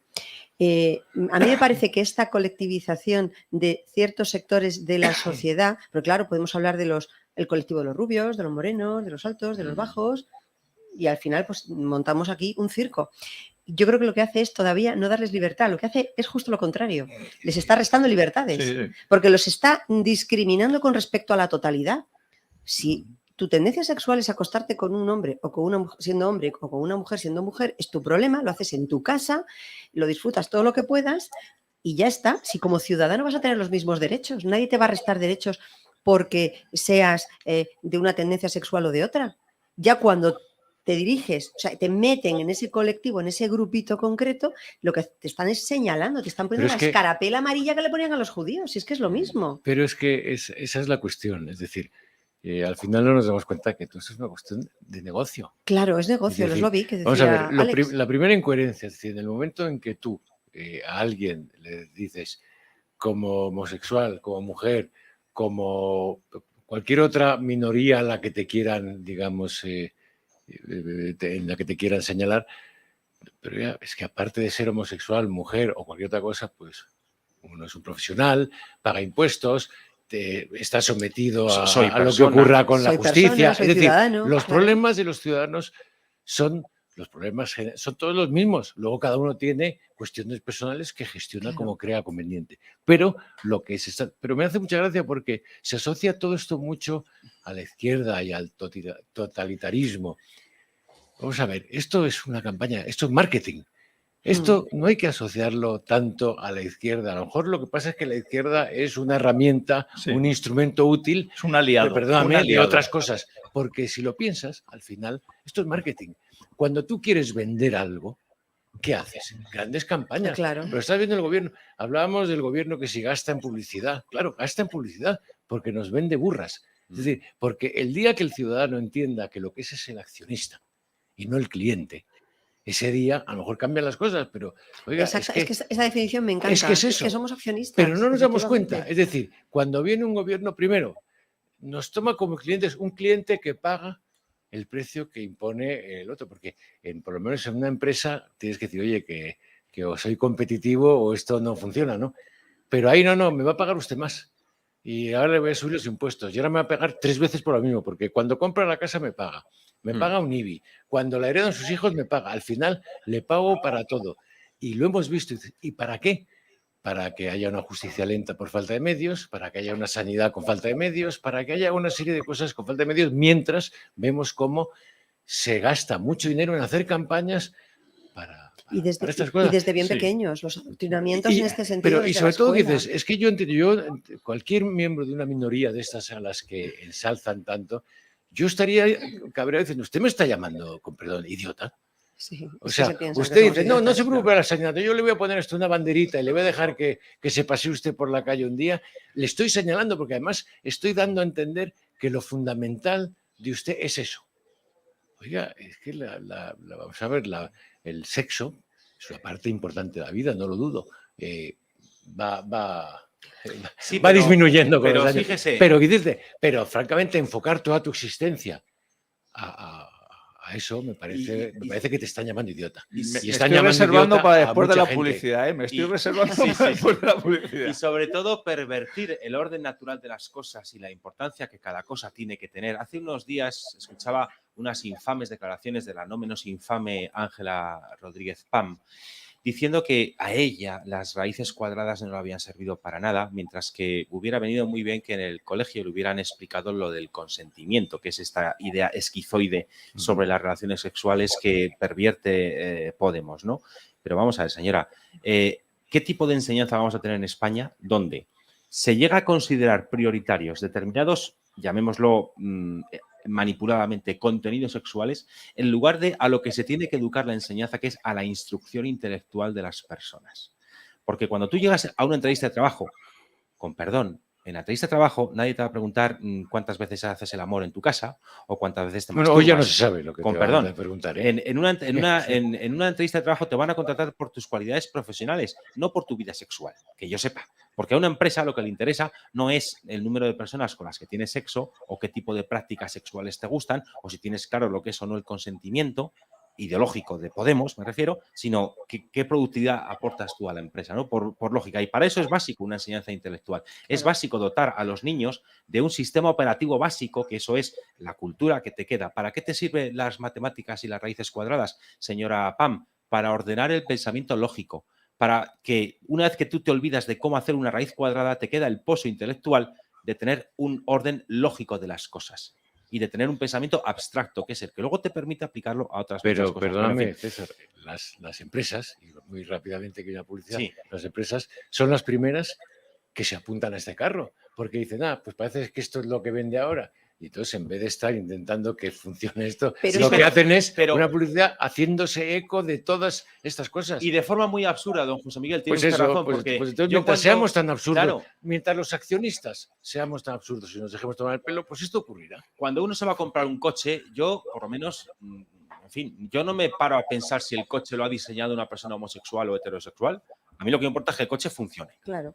El quién ha diseñado el coche, el quién ha construido el motor, el quién ha hecho la ingeniería del coche, yo parto de la base que eso es responsabilidad de su fabricante y parto de la base que el fabricante habrá tomado las medidas necesarias para que el trabajo haya sido desarrollado por las personas más competentes. Que luego esas personas son de raza blanca o negra, que son homosexuales o heteros, o que son de... A mí eso me resulta absurdo. O cuando yo me compro un iPad, quiero que mi iPad funcione. Y me da igual si lo ha desarrollado una persona que es blanca o negra, como no puede ser de otra manera. Eso es verdad hasta cierto punto. De hecho, porque cuánta imagen publicitaria hay. Perfume diseñado por el famoso de turno, que no es perfume. No, está diseñado por otro, pero usted pone la cara. Luego, quiere decir que esa cara funciona. Bueno, vamos a tomarnos un respiro, vamos a hacer una pausa para la publicidad y inmediatamente después le doy la palabra a don Jesús Muñoz, que la había pedido. Hasta dentro de unos minutos. 10:05 de la mañana, 9:05 en la Comunidad Canaria. Seguimos aquí en El Contrapunto, en Decisión Radio. Y seguimos en tiempo de tertulia, hoy con don José Miguel Fernández Sastrón, don Jesús Muñoz, don Alex Navajas en remoto y doña Eugenia Martín Caro. Y don Jesús quería catar un montón de melones que hemos abierto, que diría él mismo, ¿no? Sí, además me ha venido bien un poco la publicidad, porque me estaba encendiendo con lo que estabais comentando y entre la cantidad de aceite que hay por las calles estos días y el calor que hace, el que yo vaya encendido por allí puede ser que empiece a haber incendios. Hombre, y no debidos al cambio climático. No es usted tan mal. No debidos al cambio climático, precisamente. Yo, resumiéndolo mucho, todo lo que yo quería decir... lo voy a reconducir a una cosa. Les está saliendo maravillosa la batalla de la imposición ideológica. Porque ahora mismo este tipo de lobbies, este tipo de personas que están haciendo una serie de actos por las calles que a muchos no nos gusta desde el punto de vista estético, desde el punto de vista moral, desde el punto de vista espiritual, desde el punto de vista incluso ideológico podría ser, aunque yo creo que hay homosexuales de todo tipo de ideologías, pero no los que se manifiestan de cierta manera son de una ideología determinada. Yo conozco muchos homosexuales, no puedo decir que sean amigos, pero sí los conozco, y me dicen aquello de yo huyo del orgullo, porque no se ven identificados con esto. Yo conozco gente del centro de Madrid que estos días se ha tenido que ir a coger días de vacaciones para irse del centro de Madrid porque no pueden vivir. Que viven en Chueca, dice usted. En Chueca y alrededores, porque esto ya no es solamente Chueca, ya llega a la zona de Alonso Martínez, a muchísimos sitios. Entonces, pero claro, todo esto está mal visto. Luego te dicen, no, pero es que esto da muchos millones ya. Y la droga da muchos millones también. Vamos a poner puestos de droga por las calles, porque como da mucho dinero, pues el problema no es si una cosa es positiva o negativa por la rentabilidad económica, sino por lo que se intenta conseguir. Y decía que el problema es lo de la imposición ideológica. Estos días hemos conocido el caso de esa persona que ha ido al Lidl a comprar unas cosas y se ha visto, ha considerado que había sido agredida gravemente, una agresión trans, porque la persona que la atendió en el Lidl le llamó caballero. Como estamos en una emisora no se ve la cara. Yo ayer estuve hablando en el programa La Hora del Café de este tema y claro, yo he publicado las fotos de esta persona. Esta persona es un caballero con barba incipiente y tal. Pero como es el jefe de un colectivo, como hablábamos antes, trans, pues ha dicho que se ha visto, repito, gravemente agredida en una agresión transfoba porque la cajera del líder le llamó caballero cuando él se siente mujer. ¿Qué consiguen con esto? La izquierda, por supuesto, y sus sindicatos no se han puesto del lado del trabajador. Si esta persona se sintiera perro, ¿qué hay que llamarle? Firulais. Exactamente. ¿Cómo es esto? Se han puesto del lado de esta persona, del caballero, porque es un caballero, ha nacido caballero, se va a morir caballero y cuando tenga problemas médicos no va a ir al ginecólogo, va a ir al urólogo. Se sienta como se quiera sentir. Y el urólogo, como se niega a atenderle, le pueden acusar de transfobia, como ya ha pasado en Estados Unidos, que un ginecólogo se negó a atender a un transexual porque, evidentemente, un transexual no tiene útero y no tenía la culpa del ginecólogo, evidentemente. Pero ¿qué es lo que buscan con todo esto? No solamente que a esta persona pueda quedarse sin trabajo, y repito, los sindicatos en vez de defenderla a ella estén defendiendo al jefe del colectivo trans. Lo que están haciendo es que la gente ya no se atreva a decir lo que piensa y, por lo tanto, que no se atreva a pensar lo que piensa. Porque claro, si tú piensas, al final terminas diciendo lo que piensas. ¿Qué es lo mejor? Pues no poder pensar. Y entonces es lo que buscan. O sea, están intentando modificar no solamente nuestro vocabulario, cosa que yo no hago, así me va en la vida, pero es cierto, no voy a cambiar a mi provecta edad, pero si nos quieren que además que es que la gente no piense lo que piense. Estábamos comentando en el tiempo de la publicidad el famoso bulo del culo. Aquí se produce una agresión, una falsa agresión, una agresión que no existe, pero se utiliza para decir que es que hay montones de agresiones homófobas por las calles. Parecía que aquí la gente que no nos gusta este tipo de actos como los del orgullo gay, pues vamos apuñalando a todo aquel que suponemos que tiene una tendencia sexual distinta a la nuestra. Mentira. Esta serie de cosas, igual que la ley de solo sí sí, antes hemos comentado, ha buscado intencionadamente que se pusieran a violadores en la calle. ¿Por qué? Porque así el chiringuito que vive de todo esto se incrementaba. Si se acaban con las violaciones, no pueden vivir de la violencia esta gente. Pues decían que salgan violadores a las calles, porque me da si me va a venir bien. Pues la gente de estos colectivos que están saliendo a las calles, evidentemente saben que esto, de lo que están haciendo, hay gente a la que no le gusta. Y seguro que algún descerebrado o no, o producto del calor o del cambio climático, le va a decir una cosa. Le puede llamar a que esa palabra que empieza por Mari y que acaba por con. Y entonces, ¿qué va a pasar? Agresión homófoba. Agresión homófoba. Y entonces van a decir, después del orgullo gay han aumentado las agresiones homófobas. Por favor, necesitamos más chiringuitos para acabar con todo esto. Más chiringuitos de los cuales se van a... No sirven de nada, además. No, al revés, todo lo contrario. Claro. Sirven para enriquecer al que crea el chiringuito y sirve para entorpecer la administración de justicia porque no va a haber dinero para la administración de justicia porque hay que pagar esto. Y todo esto regado, y con esto termino, con esos 102 millones de publicidad institucional, porque hoy entra cualquiera en Twitter, en cualquier otra red social, se va a los perfiles de todas y cada una, repito, a todas y cada una de las multinacionales mundiales de derechas, más que de izquierdas, porque son multinacionales, o por lo menos con una ideología más asimilada, y todas cogen la banderita de las narices con los colorines. Pues, ¿por qué tienen que llevar esa bandera? Porque no llevan una bandera de otro tipo cuando se celebra. Ayer se celebró, muy mal celebrado además porque es un paripé, el tema de las víctimas del terrorismo. Hemos visto a esas empresas llevando una bandera que representaba a las víctimas del terrorismo ayer, que yo creo que en España hay bastante más muertos por el tema del terrorismo etarra que por las agresiones homófobas. ¿Pero por qué no? Porque todo, como decía antes, esto forma parte de una imposición ideológica. Decía usted el tema de esta persona transexual que ha denunciado a una cajera porque le llamó lo que es bueno, un caballero, ¿verdad? Demasiado que le llamó caballero. Pero bueno, pero al margen de eso, vamos a ver, es que hay que recordar una cosa, que esto cuando se recuerda que es de toda lógica, los del lobby trans reaccionan peor que un vampiro en una iglesia, que es, vamos a ver, lo que usted autoperciba de sí mismo a mí no me obliga, porque si yo porque yo lo valgo, doctrina L'Oreal, llego a la conclusión de que soy el hombre más guapo del mundo, porque yo así lo he decidido, yo no puedo pretender que todo el mundo me conceda ese estatus si no está de acuerdo. Además que hay una gran diferencia. La percepción sobre la estética es subjetiva, mientras que el sexo biológico es algo que tú tienes desde el mismo momento de la concepción. Otra cosa es que luego haya personas que no sean capaces de percibir su sexo biológico conforme a su psique.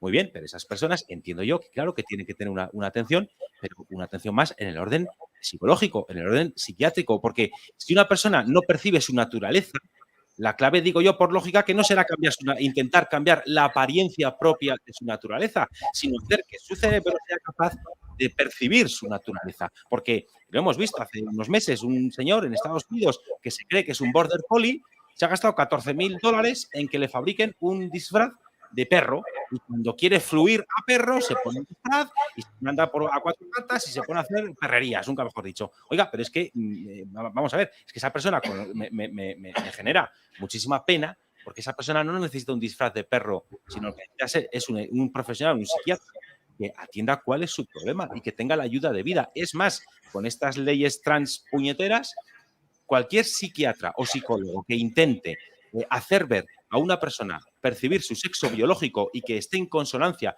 su psique con su cuerpo, eso está penado. Porque lo llaman, ¿cómo es? Tratamientos de reversión, creo recordar que lo llamaban. Y no se permite. Con lo cual, desde un punto de vista ideológico, se han entrometido en la labor de los médicos, de los psiquiatras, de personas que están formadas en lo que es la mente humana y el cuerpo humano, que son los que saben, por una cuestión ideológica. Don Alex, usted, que estos temas no sé cómo los verá. No, te estaba escuchando con mucha atención, César, porque es que me parece que esa es la clave, ¿no? O sea, efectivamente se empieza con una especie de sentimentalismo, de darle mucha importancia, una importancia excesiva a los sentimientos, quizá porque veníamos de reprimirlos o una sociedad donde a lo mejor se reprimían en exceso, y pasamos básicamente a ensalzar los sentimientos como lo único válido, ¿no? Claro, entonces, bueno, pues yo me siento así, yo me siento así, etcétera, etcétera. Eso, eso es garantía de fracaso en la vida, ¿no? Y a mí me da mucha pena cuando hablas con gente que tiene esta mentalidad, porque me parece que van francamente desguarnecidos por la vida, ¿no? El tema concreto de esto de Lidl en Málaga, esta persona transexual dice que le dijo en un par de ocasiones o 3 que no le llamara caballero, sino que le llamara, pues como le tuviera que llamar, y que la cajera seguía repitiéndole caballero. A mí me cuesta creerlo, sinceramente. O sea, si una cajera te llama caballero y le dices, por favor, no me llame caballero, llámeme señora, yo creo que no me creo que la cajera siga con el caballero para fastidiar, o para fastidiar entre comillas, porque, en fin, efectivamente es lo que es un caballero. Pero es lo que dice esta persona, ¿no? En cualquier caso, efectivamente, aquí hemos visto una cajera, además mujer, donde ha sido absolutamente pisoteado sus derechos. Aquí no vale ni que sea pues una empleada, ni que sea mujer, ni que vale nada. Aquí lo que vale es la imposición de este hombre que decide que le llamen como le tengan que llamar. Pero es que vamos hacia eso. Lo que pasa es que, claro, a los niños ya desde el colegio muchas veces, y por supuesto en las series de televisión, se está diciendo una cosa que a mí me parece que es una aberración, y es que tú eliges tu naturaleza, tú eliges tu género. Esa frase tan conocida de pues soy una mujer encerrada en el cuerpo de un hombre, ¿no? O sea, cuidado, es que esto no es un capricho, pero es que va todo muy, muy unido, ¿no? Igual que ya también se está ofreciendo a los padres pues que puedan elegir básicamente el color de los ojos de sus hijos antes de nacer mediante la manipulación genética, ¿no? Todavía no sabemos si es ciencia ficción o es real, pero es que vamos a llegar a eso, una especie de niño a la carta. Y por supuesto, si el niño es como síndrome... de una pizza, evidentemente. Sí, Con sí. extra. Sí, y por supuesto, si el niño es síndrome de Down, aborto. Porque no voy yo a hipotecar mi vida arrastrando toda mi vida a un hijo con síndrome de Down. O sea, hoy en día, donde es tan fácil, yo creo que, donde es tan fácil abortar, a mí me parece que los padres de niños con síndrome de Down o con cualquier tipo de malformación son los auténticos héroes. Porque no olvidemos que hay países como Islandia, y creo también que leí el otro día que Dinamarca, que ya presumen como un gran avance social que no existen, ya no nacen niños con síndrome de Down en esos países. Y lo venden como un gran progreso. Dices, bueno, es que estarán felices de acabar con la pobreza matando a los pobres. Claro, efectivamente. Claro. Dice, bueno, es que los has aniquilado antes de nacer. Es que en el momento en el que la madre se ha hecho las pruebas y sale que el niño es síndrome de Down, cuidado, que también luego hay muchos casos de que advierten a la madre, oiga, es que su hijo va a nacer así o asado, con esta deficiencia, con esta carencia, debería usted abortar, y no aborta, y después el niño nace perfectamente sano, que también ha ocurrido en bastantes ocasiones, ¿no? Es decir, la cantidad de niños totalmente sanos que habrán sido abortados porque los médicos han dicho que tenían no sé qué historia congénita.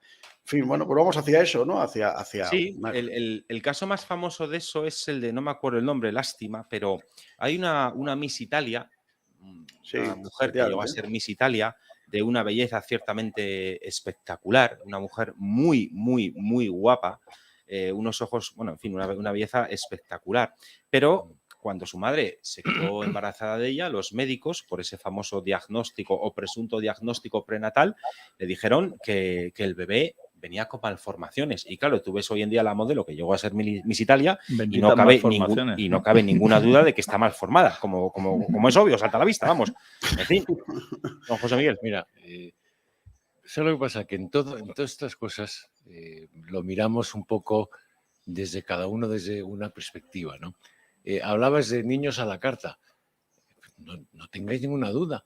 Y no necesariamente, yo te aseguro que una generación detrás de nosotros, de nuestros nietos, llegará un momento que dirán, ¿te das cuenta que nuestros abuelos tenían hijos al azar?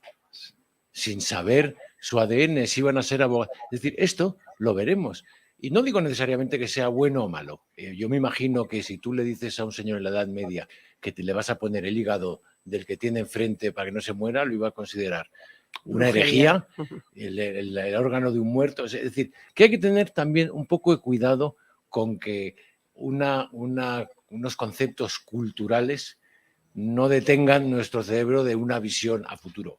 A mí creo que esas cosas van a ocurrir. A mí lo que me preocupa de los avances tecnológicos es siempre dos cosas. Uno, que el derecho va por detrás, es decir, que primero ocurren las cosas y luego se legisla sobre ellas. Y entonces producen etapas donde pueden producirse aberraciones muy importantes. Y otra, que también va por detrás, digamos, el concepto de uso, es decir, cómo se van a usar, porque si se va a usar para crear ovejitas, ahora voy a crear obreritos que sepan de esto, y ahora abogaditos, y ahora unos músicos para que nos entretengan.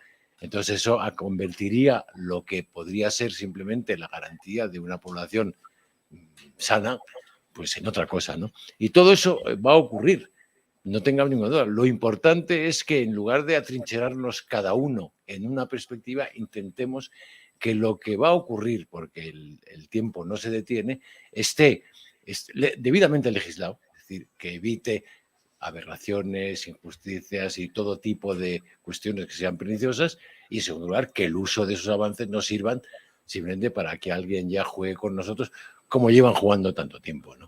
Pero es así. Muy brevemente. Es que precisamente ha puesto el dedo en la llaga a los dos. Decíales lo de que hay países como Islandia, por ejemplo, que a aquellos que digan que van a nacer con síndrome de Down, se legisla para que se les pueda asesinar antes de nacer.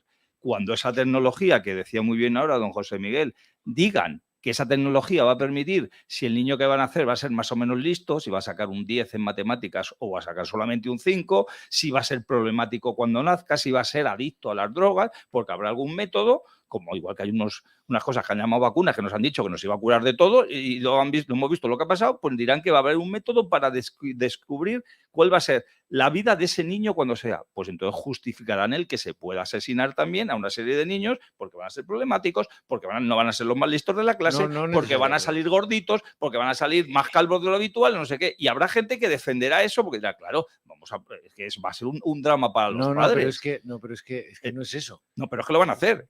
Porque si hace años decían, vamos a matar a los niños que vayan a nacer porque van a tener una cosa que se llama síndrome de Down, el siguiente paso es otro. Tú estás hablando hablando de que la No, si no estoy diciendo que está tecnología- hablando en contra de lo que digas tú, No, sino que me alarma pero me que refiero la a que tecnología al se revés- pueda utilizar para eso. Al revés, se evitaría eso, porque la tecnología lo que haría sería ya decir, no, yo voy a coger este ovulito, Claro. este ADN, y entonces no tendrán, con perdón, que matar a nadie porque no viene como el guión O sea, exige. que vamos a jugar a porque lo habrá- dioses. Vamos a jugar a dioses. Bueno, lo que pasa es que cuando claro, le ¿sabes lo que ponemos pasa? las zancadillas a la Tú, naturaleza, pero lo que hay normalmente que nos rompemos pensar, la pierna. lo que hay que nosotros, pensar es oponentes. que cuando empleas el término vamos a jugar a dioses, piensa que ese mismo término se emplearía si hablases, como digo, de un trasplante en el siglo XVI. A ver, te dirían, vamos a jugar a dioses, o sea, cuando Dios ha decidido que este hígado no funcione y va a morir, vamos a poner el otro.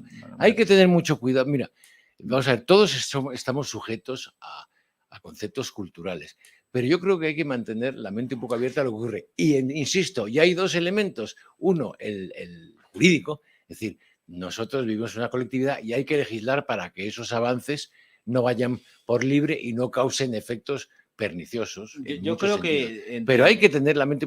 Mira, déjame que antes sí. de terminar. Es que estamos hablando ahora que el orgullo gay, todo esto son negocios que se hacen, pero todo tiene un recorrido, es decir, porque las personas, digamos, que eran gays en otro momento, se les decía, está usted enfermo.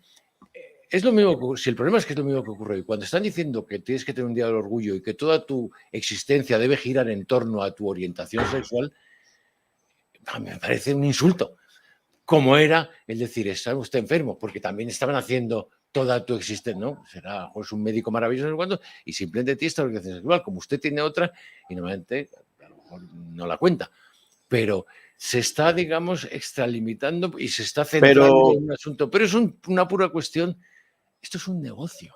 Decías de las drogas. Oiga, si es un negocio, ¿por qué las drogas no las legalizan? No las venden en la calle. Pues porque no serían tan negocios. Claro. Pero fíjate, el negocio está en que una droga valga lo Está que regulado valga. jurídicamente y son ilegales. Pero Pues fíjate- es el negocio, porque Sí. el precio de la droga no sería el mismo. Pero mira, Yo creo- César, Don bueno, Alex, diga. sí, no, o sea, que tienes razón efectivamente en que hay que tener cuidado para que el entorno cultural no nos condicione. Estoy totalmente de acuerdo.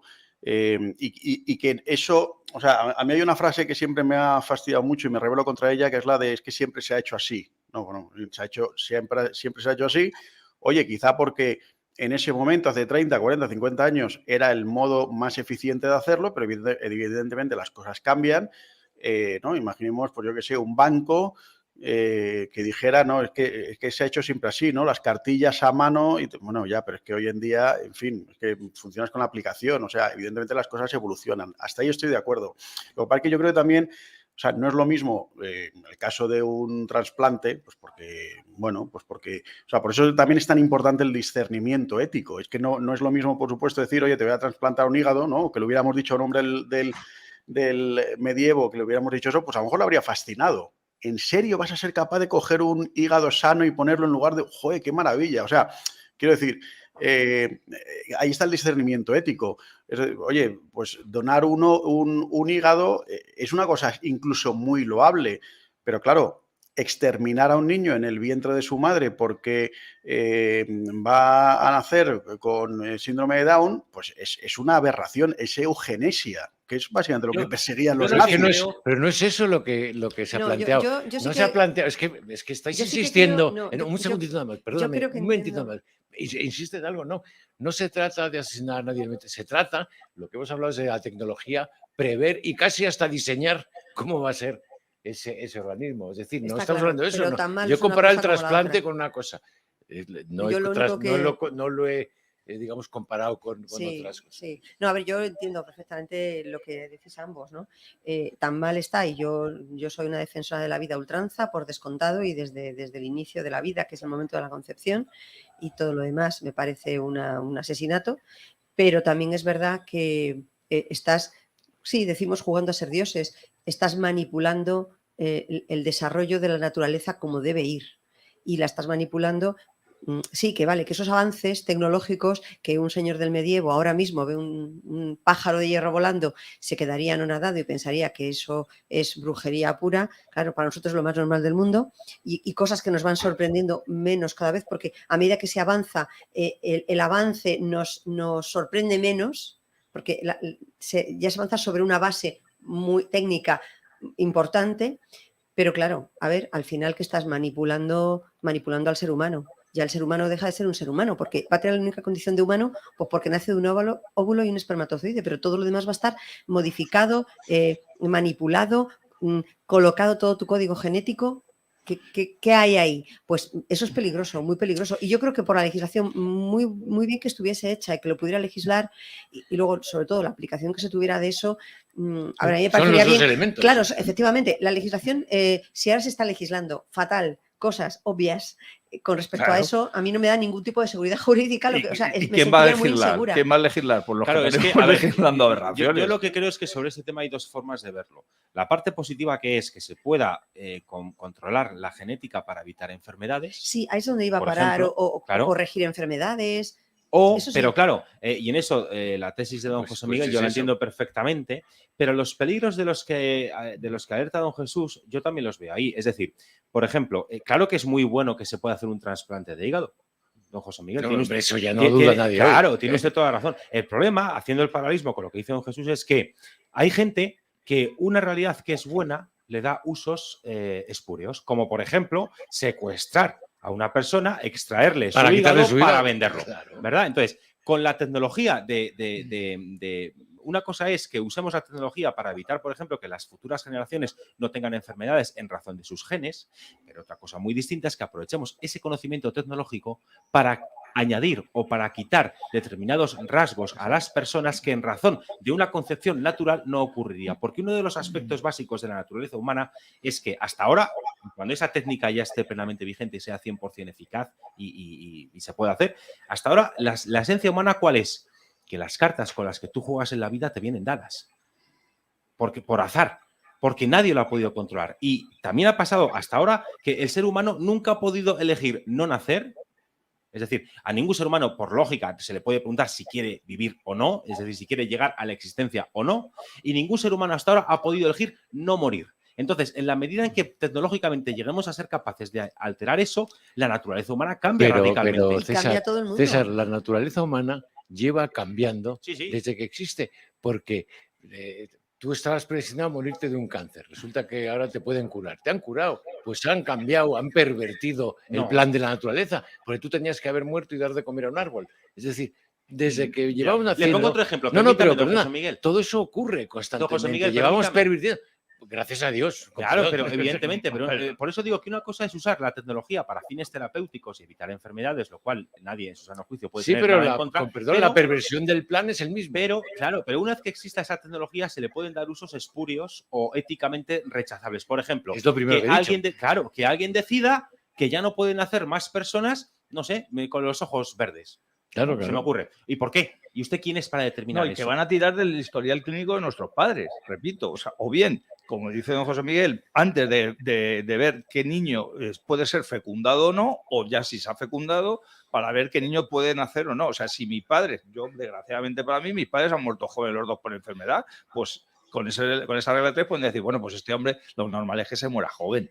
Porque han tenido enfermedades, pues mira, pues gracias a Dios ya cumplí unos cuantos años y me gustaría seguir cumpliéndolos. Pero el problema es eso, que es que en manos de quiénes son esos que juegan a dioses, porque si los que juegan a dioses fueran personas buenas, dentro de lo que es el ser humano, pero es que sabemos que, como muy bien se ha dicho aquí encima de esta mesa, casi todas las veces he dicho don José Miguel, esto es un negocio, repito, esto es un negocio, van a jugar a dioses o van a tener las herramientas para jugar a dioses aquellos que siguen viviendo de este negocio. Y entonces van a hacer lo que más les convenga a ellos. Eso está claro.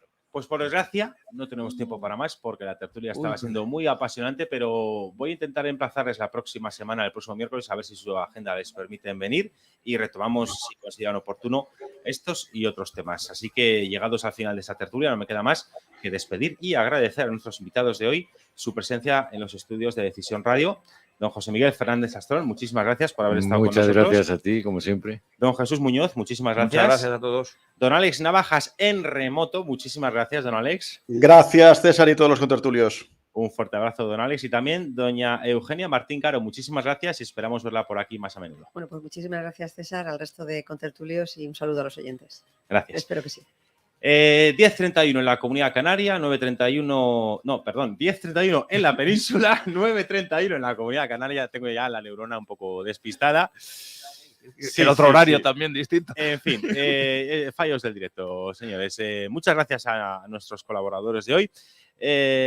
Vamos a hacer una pequeñísima pausa publicitaria y enseguida entra don José Aguilar para homenajear a Carmen Sevilla, ya que hemos tenido la desgracia de haber perdido a una de las mujeres más grandes del cine español. Hasta dentro de unos minutos.